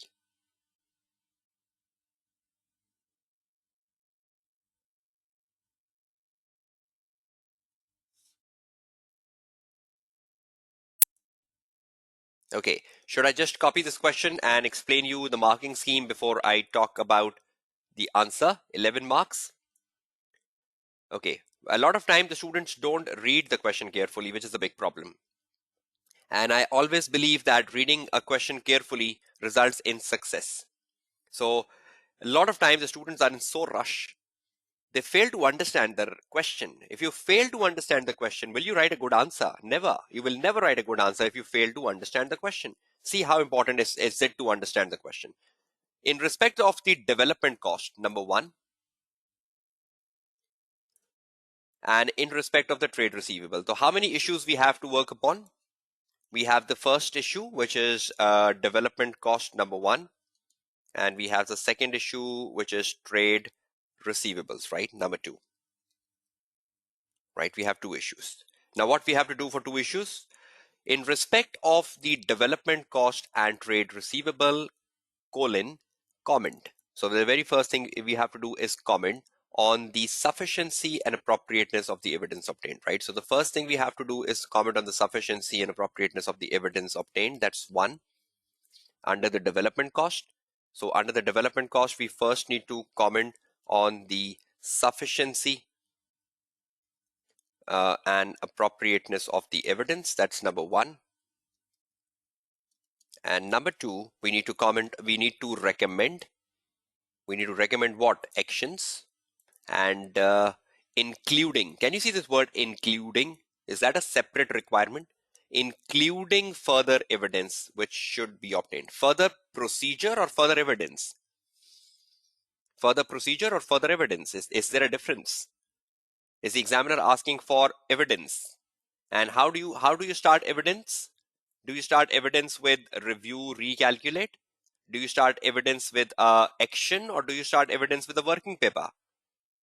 You start evidence with a working paper, copy of notes of. I hope you recall it. That's good.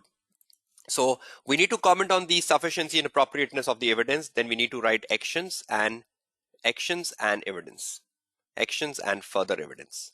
So how many things we need to do for every requirement? 3. The same for trade receivable and the same for the development cost. Now try to understand the difference between actions and evidence. This is a very common jargon in the AAA paper. I hope you all agree with me. This is a very common jargon in the AAA paper, actions. But a lot of times the students are unaware of what is the purpose of action and how to write it. So many times when you do a 100 marks paper for AAA, you come across the word known as actions. Try to understand it once forever.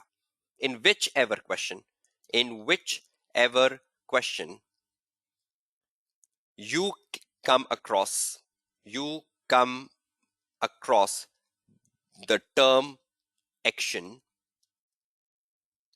Action means something, action means steps taken by the auditor, steps taken by the auditor to resolve an issue in the case study. Action, the purpose of action means to resolve an issue.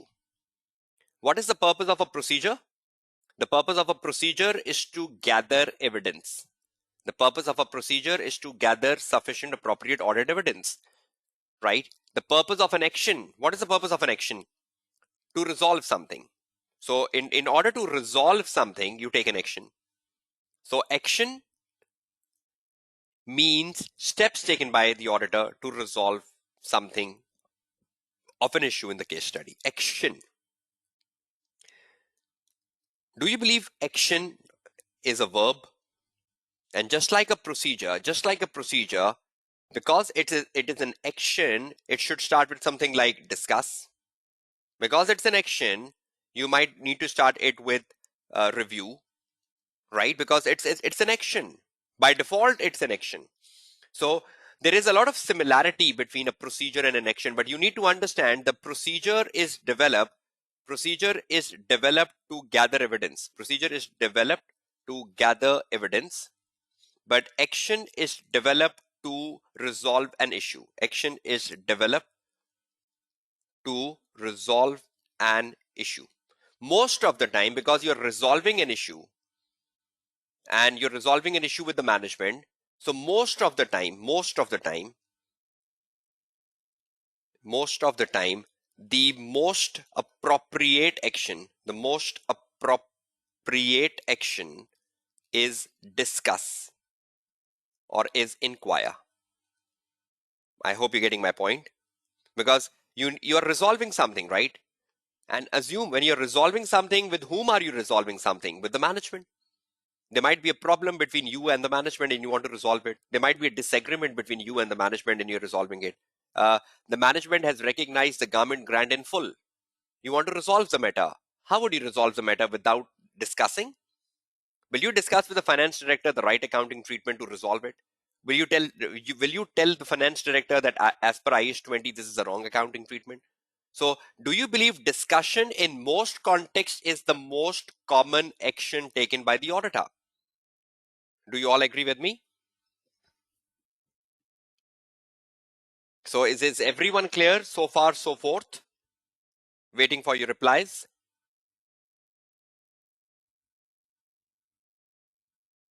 Right? So what is the examiner asking in the question from March 20? Comment on the adequacy of the evidence, actions, and further evidence. Right? So action is taken to resolve an issue. And most of the time, the most common action is to discuss with management, because without discussing with management, can you resolve an issue? Without discussing with rider company management, can you change the accounting treatment? Tell me. Without discussing with rider finance director, can you change the accounting treatment of the government grant? Can you? No. So do you believe you need to take an action? So please understand the literal meaning of the word action, procedure, and evidence. They all came in one class today. Okay, let's start the journey. Let's look at the problems in the development cost. I'll do it and you do it for the trade receivable, right? So I'm doing the development cost in the webinar and you will do the trade receivable as your home assignments. Is that clear to everyone? So let me do a drilling on comment, actions, and further evidence. Let's start the journey. Okay, so I am working on the development cost in the webinar. How many marks I have in total? 11. Is the examiner saying marks are split? No. Examiner saying you have total 11 marks. Now it's up to me. I consume more marks in development cost and less on trade receivable. For example, I write 7 marks on development cost and 4 on trade receivable. I can do that, right? Because examiner is not binding me. So I have 11 marks. Everything I write is worth 1 mark. Every comment is worth 1 mark. I hope you all agree with me. 1 mark per comment. Every action I write is 1 mark per action, plus every evidence I write is 1 mark per evidence. So how many total points I should have? 11. Irrespective, I have more points in development cost and less in trade receivable, or I have more points in trade receivable and less in development cost. But my total number of points should be how much? Everyone?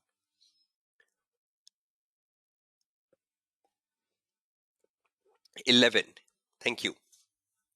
Okay, let's start the journey from the paper. Okay, development cost is what I am solving.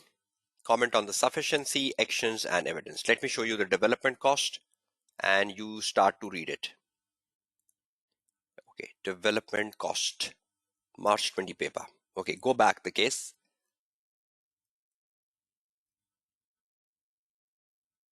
Okay, can you just read the development cost from here in August 2014? Just let me give you some time for this. And up to here, password to the audit team. Password to the audit team. Can you just read from the start to the end in August 14 up to the password to the audit team, which I've highlighted? I'm giving you 4 minutes to read it out. And if you can find where the evidence is inadequate, and if you can find some actions and you can find some evidences as well, take 5 minutes maximum and prepare yourself for an answer during the live webinar. Your time starts now. Start reading it. Keep a pen and paper with you and keep noting the points you want to.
Yes, I have given you 5 minutes to read the question, right? That's the reason, Mohammed Tanveer, there is no voice.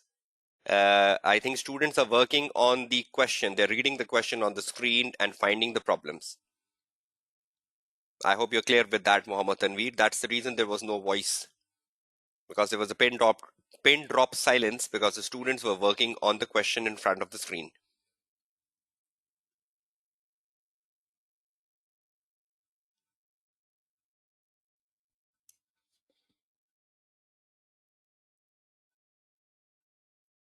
Okay, I've noted your answer, Aisha. You are on the right track. Very good answer, Kamil. You are on the right track. So you're finding the inadequacies, Aisha and Kamil. You're finding the inadequacies and evidence, which is good. Yes, that's good, Bahawal. Wonderful point. That's the inadequacy of evidence. Yes, very good answer, Janice. You are on the right track. Very good answer, Kamil.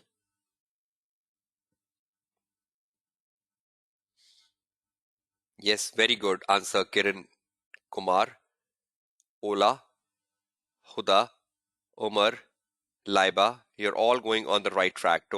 Tongai, Asad, wonderful. So that means you've all read it, right? So should I start my analysis and tell you where is the answer and how you should formulate an answer? So now stop the chat box, focus on the understanding, because I'm just now focusing on the answer. I'm not looking at the chat box for next 5 minutes. Okay, let's see what is to be done. Focus on the case.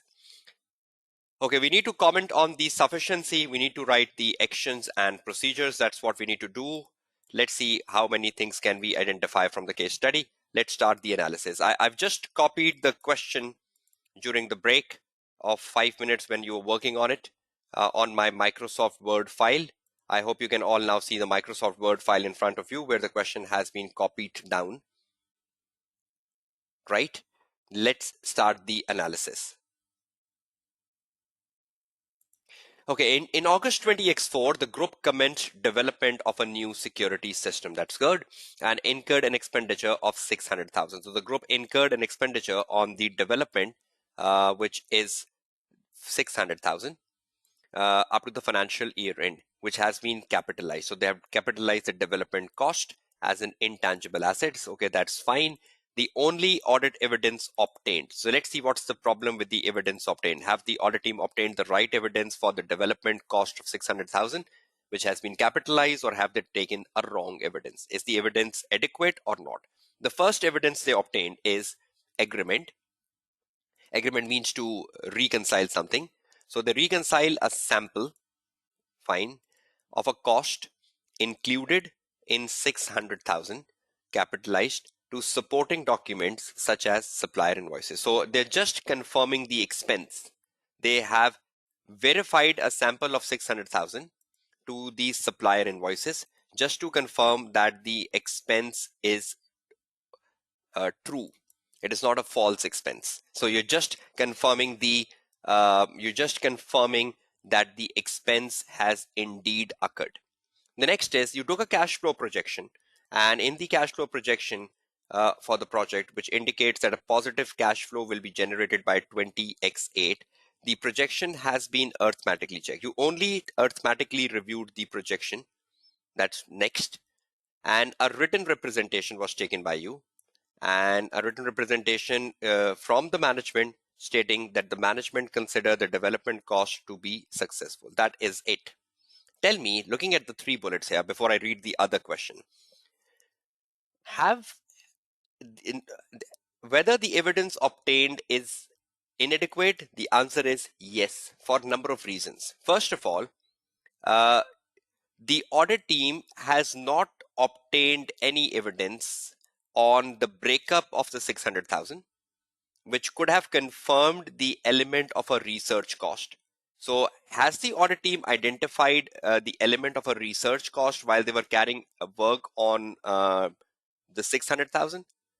Just confirming the supplier invoices, will that confirm how much is the research cost? No.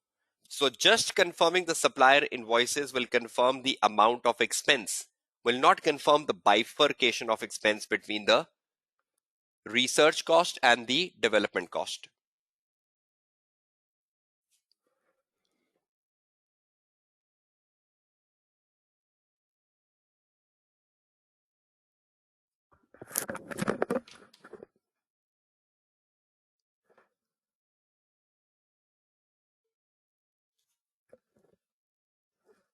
जी जी वालेकुम अस्सलाम। मेरे पास ना फिर light चली गई है। Normally वैसे 3-4 minutes में आ जाती है, तो अगर आप स्टूडेंट्स को मैसेज ड्रॉप कर देंगे वो जरा 4-5 मिनट्स के लिए वेट कर लें। अगर ठीक है, चलें, सही है, ठीक है, थैंक यू। जी मैं कोशिश कर रहा हूँ बैकअप इंटरनेट की। वैसे अगर लाइट आ जाती विद इन 4-5 मिनट्स तो मैं फिर मेन इंटरनेट पे आ जाऊंगा। मैं अगर बैकअप पे आता हूँ तो मैं आपको कॉल बैक कर देता हूँ। ठीक है।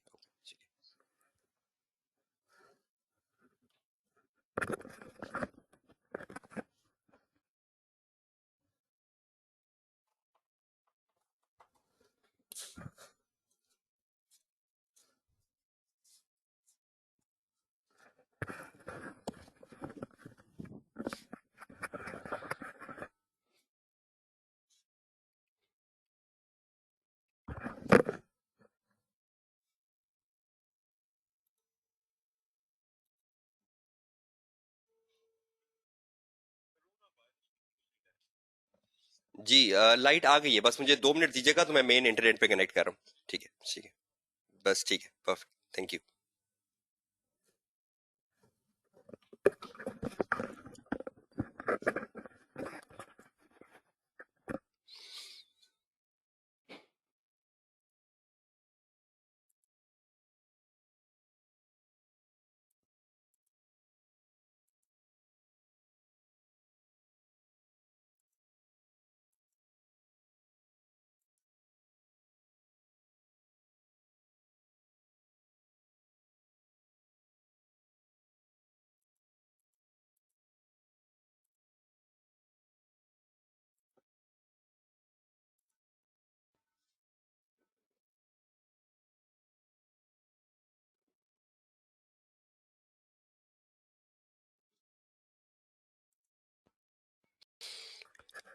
Okay, I hope all of you can hear me now.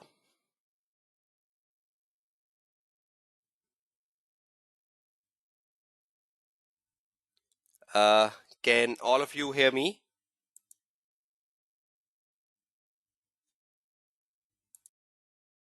Okay, if all of you can hear me now, that's good. There was some disconnectivity issues at my end, so apologize for that. But that was just for a minute and two. Okay, we were in the middle of a discussion. I hope you can see my screen. And we were discussing whether the evidence obtained by the audit team is sufficient or not. So they just had an agreement of the sample of invoices to confirm the expense was indeed occurred, but they didn't had any evidence on the bifurcation between research cost and the development cost. So let me write the first comment. Let me write the first comment on sufficiency and appropriateness of the evidence. Right. Let's see how we go about writing the answer. Yes, the marking scheme has changed now. It's 1 mark, right? It's not 1.5 marks anymore. So I need to guide you about the most updated marking scheme in every webinar, wherever they have changed in. Okay, let's write the first comment. See how you write the first comment. In the first comment, you write the evidence, the agreement to supplier invoices, only confirm that expense was indeed occurred, but failed to provide any evidence on the bifurcation,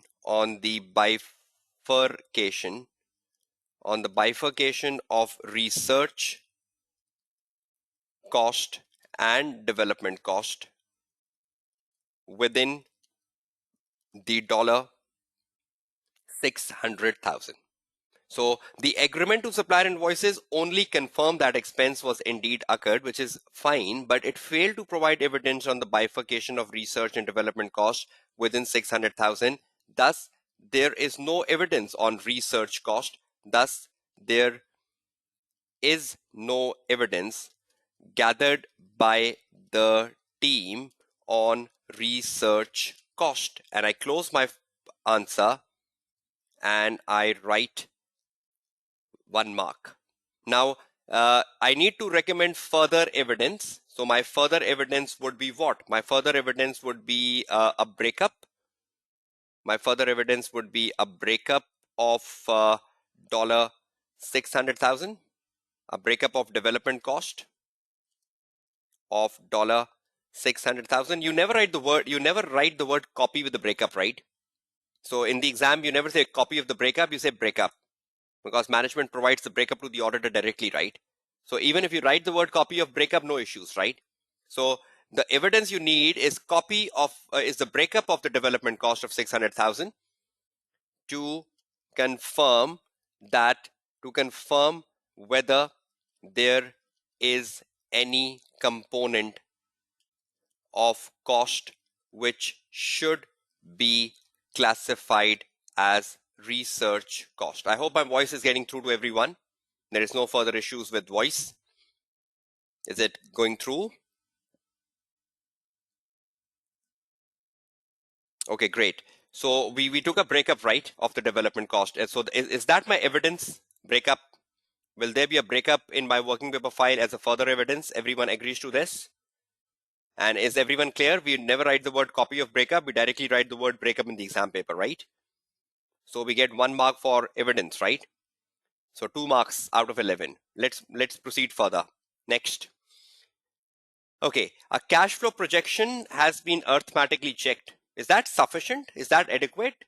Should we review the basis of the cash flow forecast? Should we check the underlying basis, the assumptions used in the cash flow forecast? Is this realistic or not? Just checking the arithmetical accuracy of the cash flow projection, is that right, everyone? No. So should I put my second comment? So I'll put my second comment. Uh, alone arithmetical accuracy,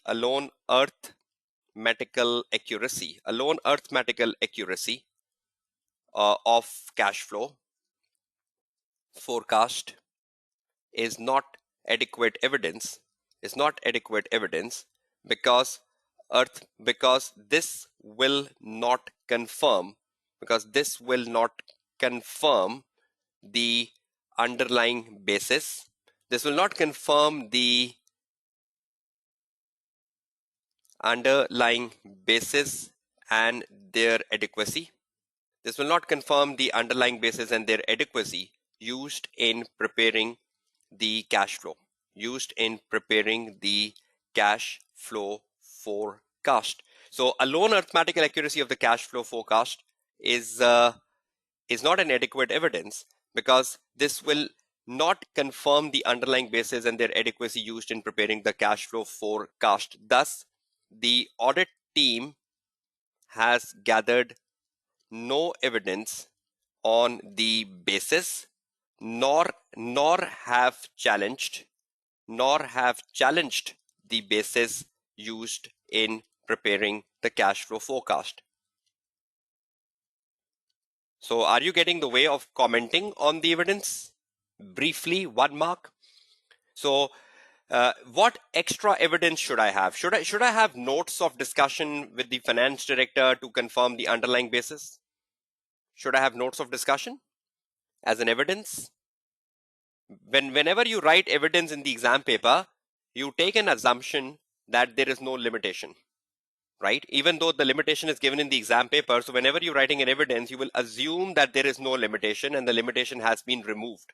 So will I write in my evidence notes of discussion confirming the underlying basis? Notes of discussion confirming, notes of discussion with finance director confirming the underlying basis used in preparing the cash flow forecast and the realisticness of the assumptions used. Full stop. Notes of discussion. So am I writing a procedure? No, I'm writing the evidence. So I have to be very careful, right?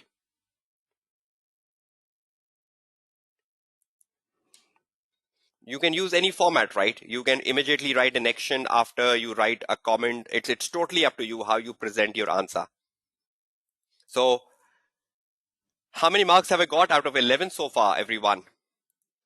Have we got 4 of 11 marks? We're just into one area, right? Okay, you go down, the last thing. A written representation from the management. Do you believe the written representation was taken too early? Normally, the written representation is the last resort of evidence.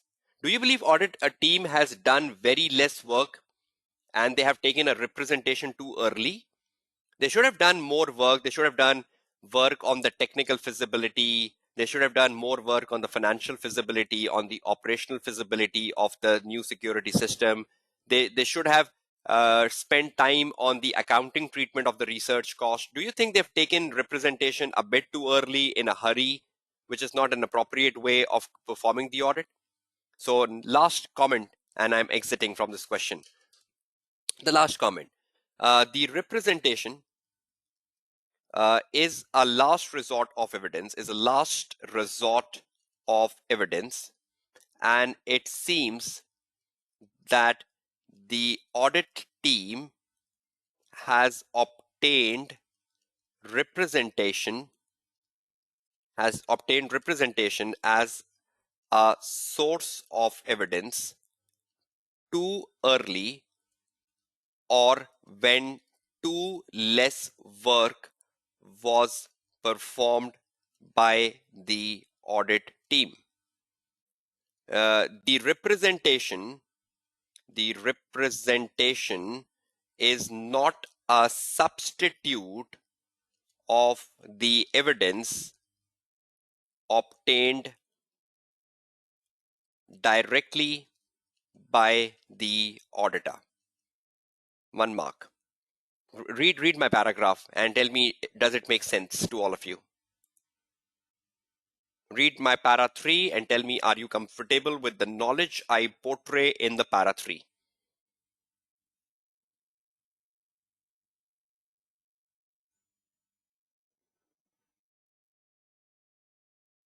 Right? So perhaps you performed nothing, just an arithmetical check, just verification of the supplier invoices, and you wrap up your work on development cost just by taking a representation letter.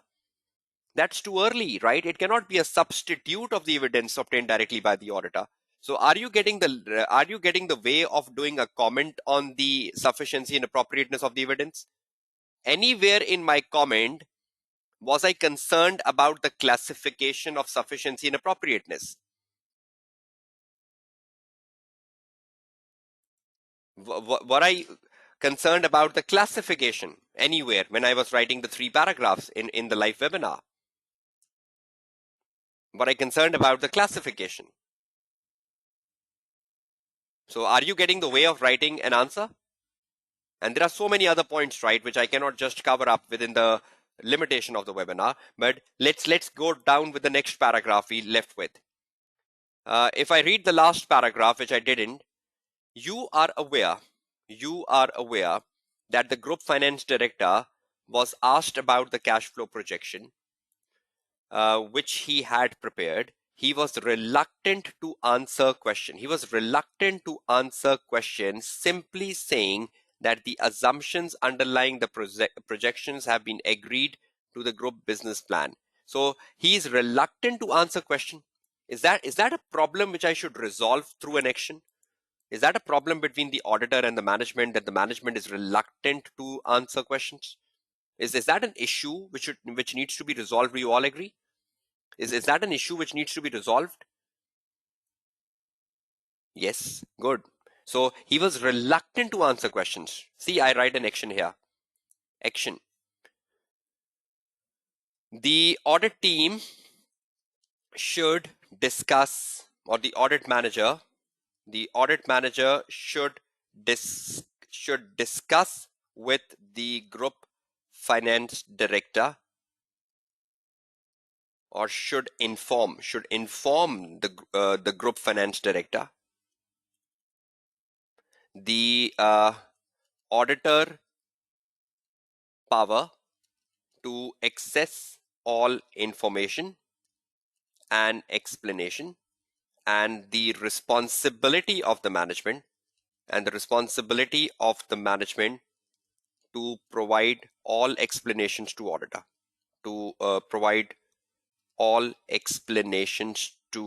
So do you need to clarify this to the finance director, that this is my responsibility and this is my power and this is your responsibility, so you cannot be reluctant here, right?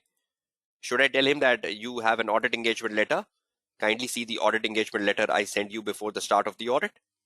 So is that an action that you should inform the group finance director of your powers? Should inform the group finance director. Is that an action you are taking to resolve the problem? Right? Is that an action you're taking to resolve the problem? Right? And Bahaval, it's just a change of term, right? You say right, you say power. It's the power of the auditor, right? So I'm more comfortable with the word power of the auditor here, right?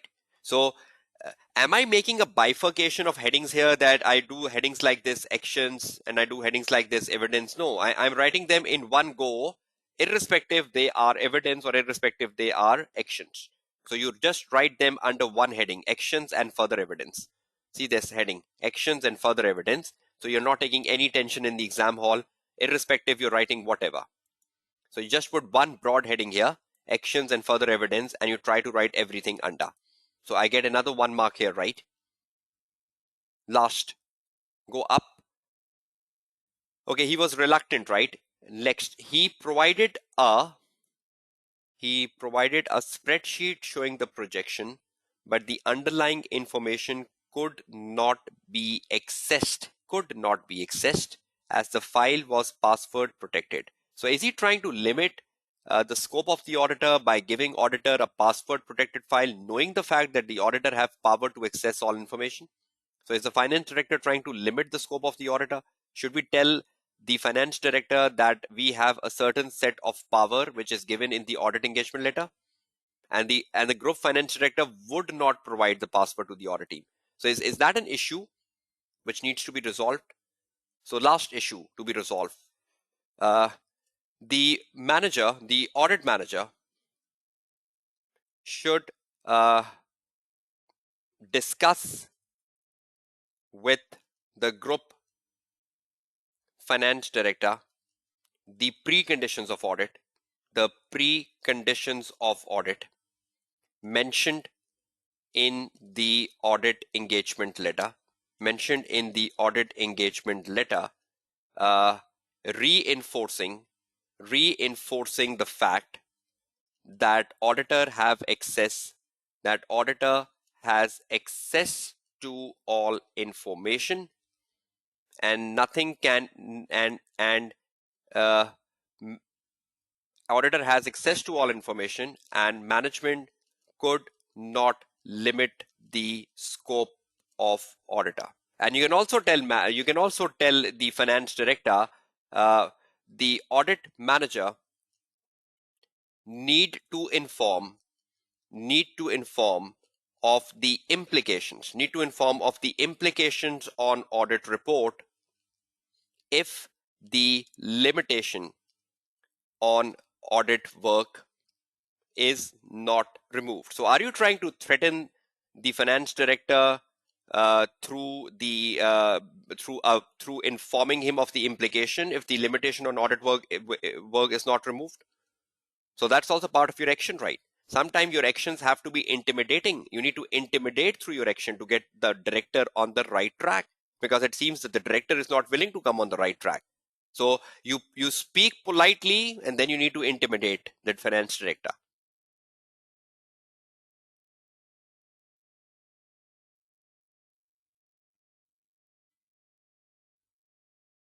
No, third and fourth action is not exactly the same, because over here I generally speak of the auditor power. Look at my language here, preconditions of audit. See how different language are used here. Look at the engagement letter. Am I using the same terminologies in my 3 and 4? No, I'm using a very different terminology. So are you getting the track? 5 marks under actions and further evidence, and almost like 3 marks under my comment on sufficiency. So 8 marks out of 11. But my bottom line here is, which I need all of you to answer: are you understanding how to solve a question like such, which asks you comment on the sufficiency and appropriateness of the evidence obtained by the team? So were you able to find the flaws in the evidence obtained? Were you able to identify the shortcomings in the evidence obtained? And are you concerned about classifying them into sufficiency and appropriateness? Or are you just speaking of why it is inadequate? And is everyone clear about actions? If there is a problem in the case study, you need to resolve it through actions. And I hope you're very clear with the terminology evidence. So I purposely wrote evidence, breakup notes. So I was very focused on writing evidence, not procedures. So please ensure that you read the question carefully first, because if you are unable to read the question carefully first, instead of writing evidence, you can write procedures. Or you might do a wrong answer and you regret later coming out of the exam hall. So tell me, how important is it to read the question carefully? How important is it to read the question carefully? How important is that? Do you all agree it's very important? So if you read the question carefully, remember, if you read question carefully, remember there can be a comma in the question which splits the question. There can be the word and in the question which breaks the question. And how many times the student overlooks the comma, or how many times the student overlooks the word and. So you need to read the question carefully to see how many things you need to do. How many things is the examiner asking you to do? Is the examiner asking you to do? Then only you can write a complete answer. So I hope you understand the importance of reading the questions, just like the March 20 paper. So you write a complete answer.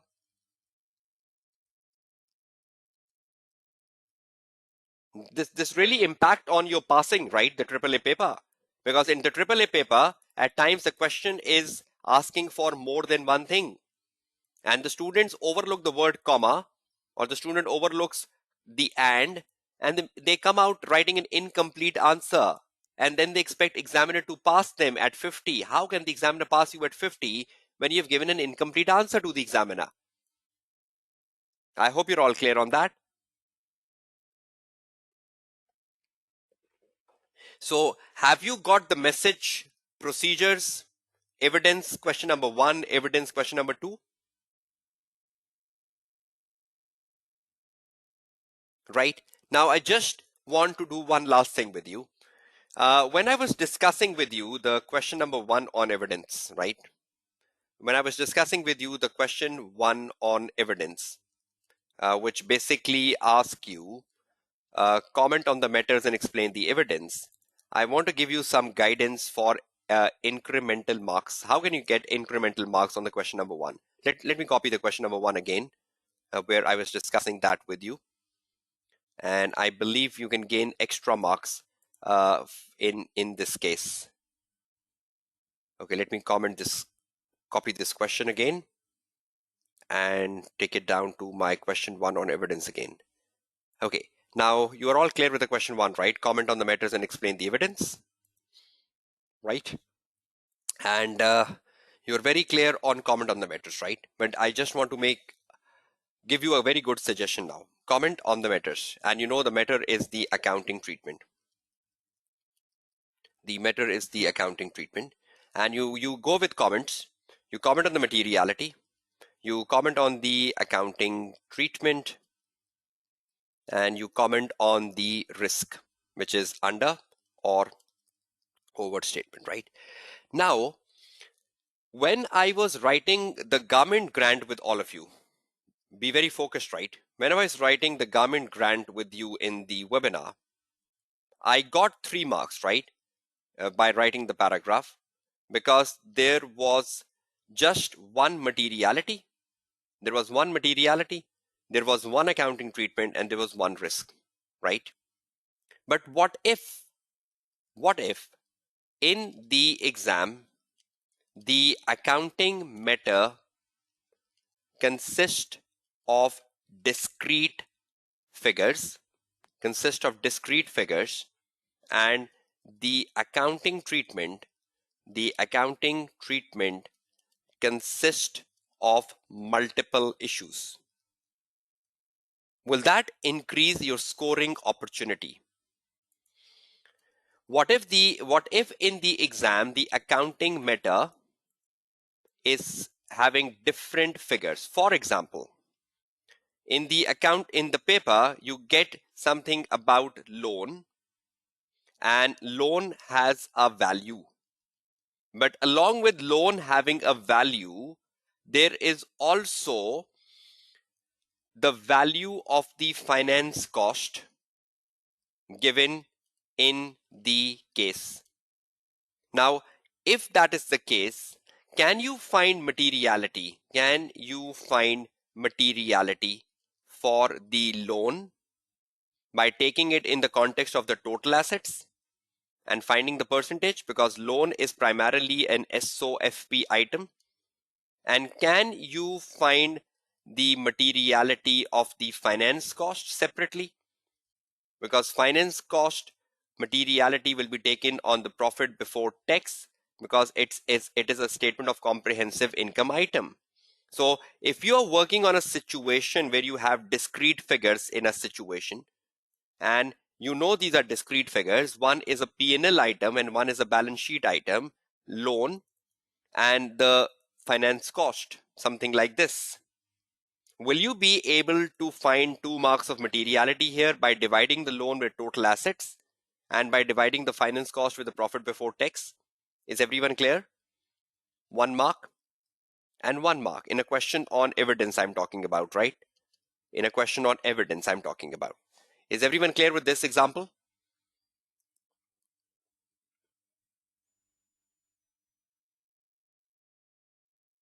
Okay, take another example. For example, the accounting uh, meta, the accounting meta given in case relates with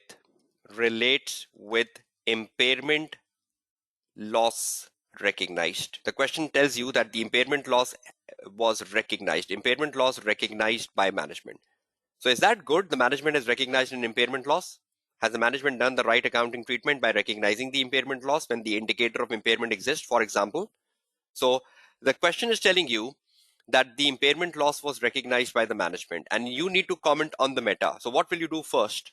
See, you will comment on the materiality of the impairment loss if that is given, and you will get 1 mark. Then you will comment on the accounting treatment of the impairment loss. Now get to my point. You will comment on the accounting treatment of impairment loss, but this is a situation in exam paper where the accounting treatment consists of multiple issues. Now, when you are commenting on the accounting treatment of impairment loss, perhaps you will first comment on the presence of the indicators. You will first comment on the presence of the indicator, that is 1 accounting treatment, 1 mark.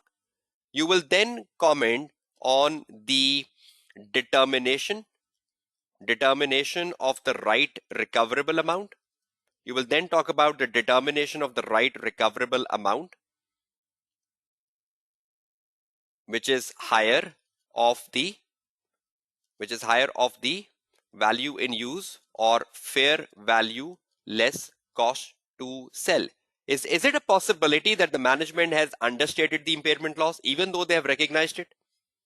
So should you write the accounting treatment of the recoverable amount, that the recoverable amount should be rightly calculated?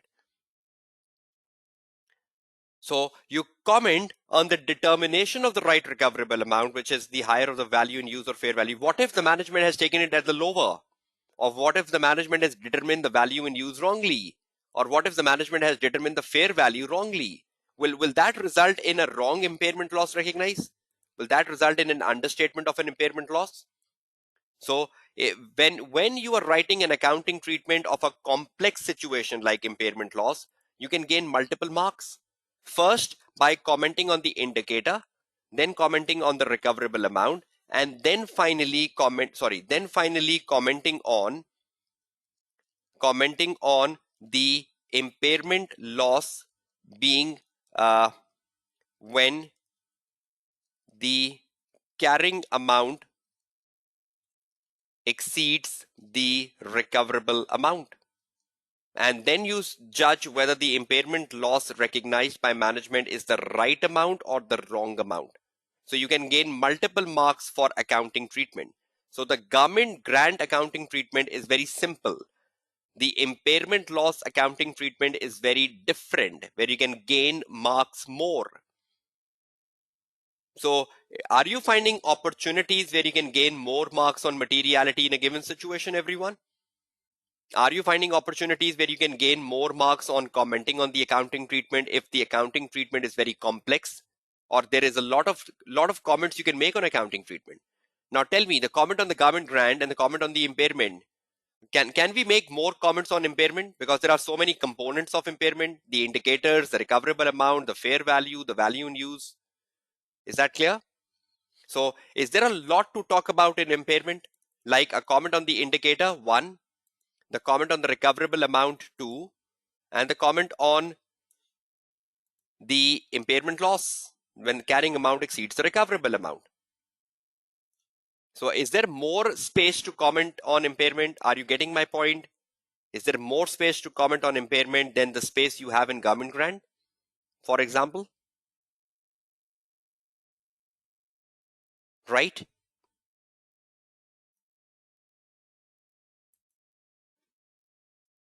Now, understand another situation.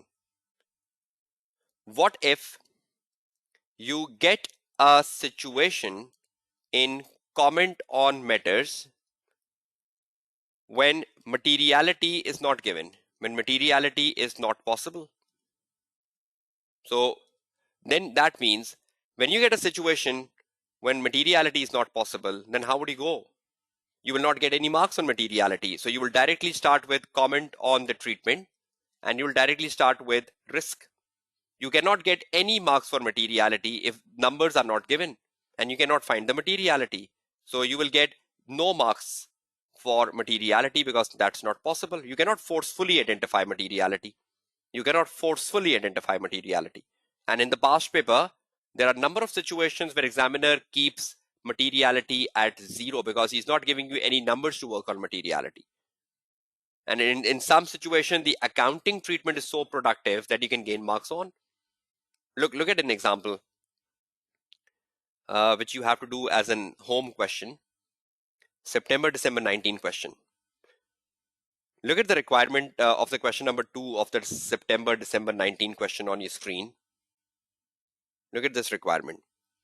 Are you familiar with this requirement we just did in the question in the class today? Just read this requirement quickly. Have you done this requirement today in the classroom? And tell me you agree or disagree. This is question number 2, right, of the September, December 19 exams, which you have to do as your assignment. Okay, do you all agree? Apart from just one student, Nawami, who's saying yes, sir. Do you agree this requirement was done in the class today? In the webinar today? Okay, thank you. Okay, if you all agree this was done in the webinar today, look at the accounting treatment here. The first accounting treatment here is the sale and lease back. Look at the first accounting treatment here, which is the sale and lease back. Is there any value given in the sale and lease back transaction? Is there any value given of the property which was derecognized? Read this whole paragraph of sale and lease back. Is there any value in the entire paragraph? Tell me. So when you are commenting on the matters of sale and lease back, will you gain marks for materiality?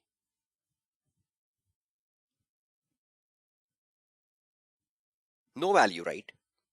But when you are commenting on the accounting treatment of sales and lease back transaction, I'm just giving you a clue, right? Is the examiner talking about IFRS 16 and IFRS 15 in the last 2 lines?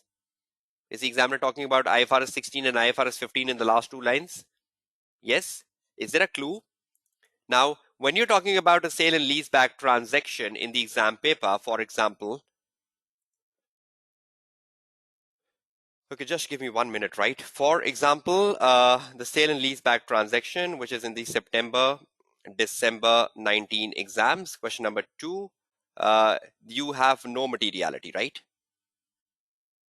You have no materiality.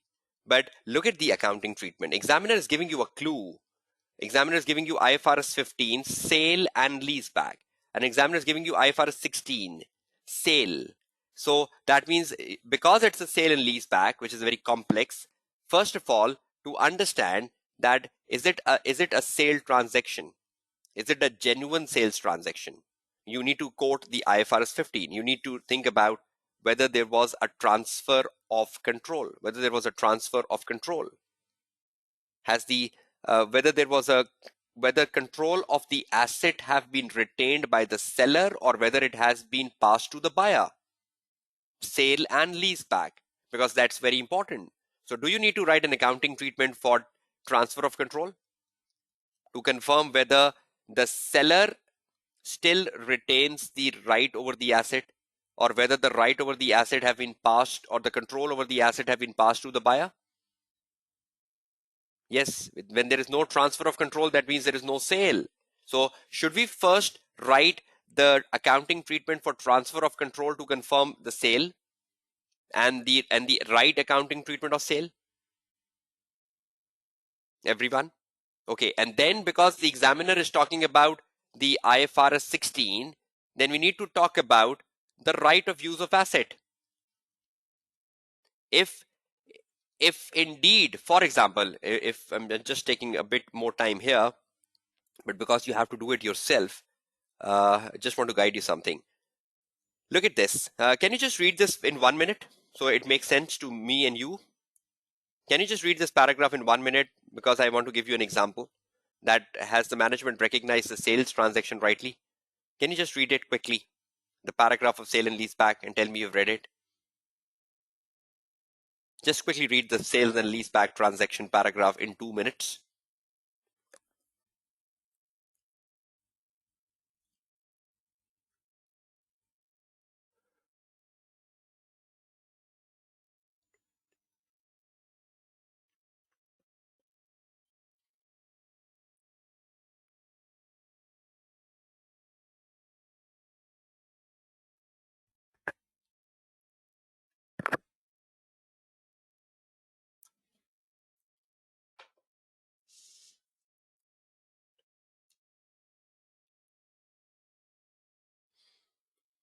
Right? So do you agree that Lifeson company has rightly de-recognized the property sales? Because I think the lease life is very less, 10 years, and the remaining life of the property is in excess of 50 years. So I think the control have passed to the buyer.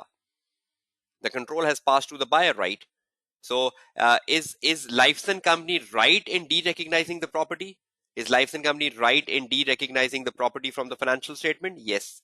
But you need to write the accounting treatment of the transfer of control to justify that the accounting treatment adopted by the Lifeson company is right. So the Lifeson company is right. To justify that, you need to write the accounting treatment of transfer of control and then say that the accounting treatment adopted by Lifeson company is perfect. But have they recognized the right of use of asset? Because it's a sale, it's a lease back transaction. Should they recognize the right of use of asset? And I think the question is silent on that. Have they recognized the lease liability?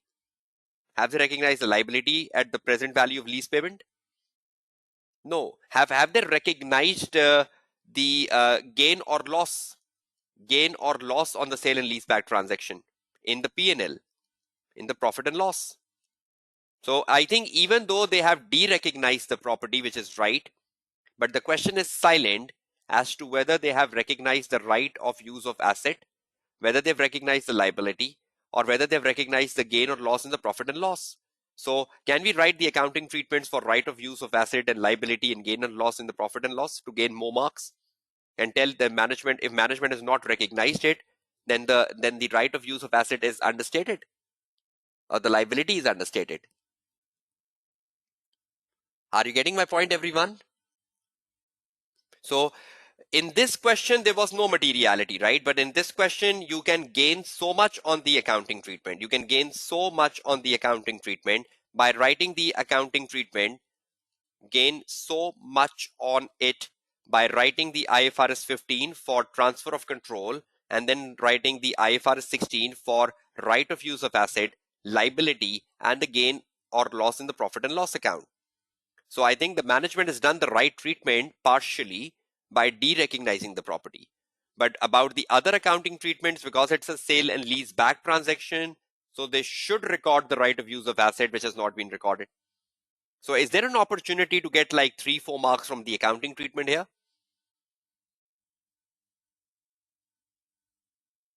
right? And then you can talk about the risk. I think the risk is if right of use of asset is not recorded. If right of use of asset is not recorded, that's the risk, right? And then you speak about the evidence in working paper file. So I think out of the 8 marks, 3 to 4 marks can go on accounting treatment, 1 mark can go on the risk, and you can write like 3 evidences to wrap up your answer.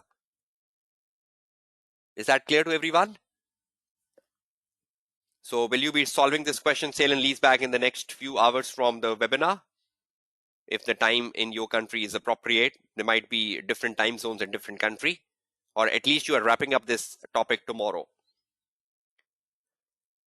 Okay, please drop your feedback for the overall day 4 today. How productive it was today, and how much you learned today, and how much you gained today. If you can just drop the feedback.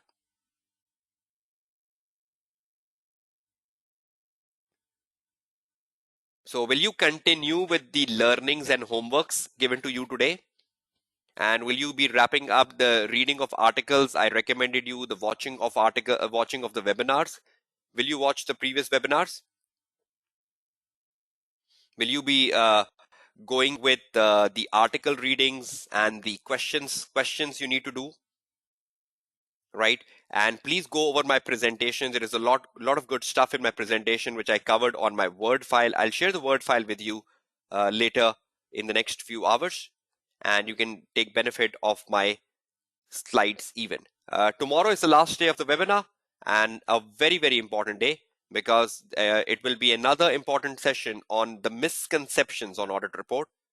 It's not just the question I'll be solving tomorrow, but I will generally be discussing the misconceptions the student have around audit report, because there are so many of them, literally. So 3 hours tomorrow will refine your knowledge about audit report, and you will be in a better position to watch the previous webinars and take good command on audit report as a topic, right? Thank you so very much, all of you, for this feedback, and thank you so very much for taking your time out and participating in this live webinar, day 4 today. I'll see you back tomorrow with the day 5, the final day. I wish you all success in your upcoming exams, provided you study in an effective manner. So this is your tutor Kashif Kamran, signing off from day 4 of the AAA Practice to Pass for June 21, being organized by ACC Pakistan. Have a nice day, stay safe, and study effectively. I'll see you back on day 5, the final day, tomorrow. Take care, goodbye, and Allah Hafiz.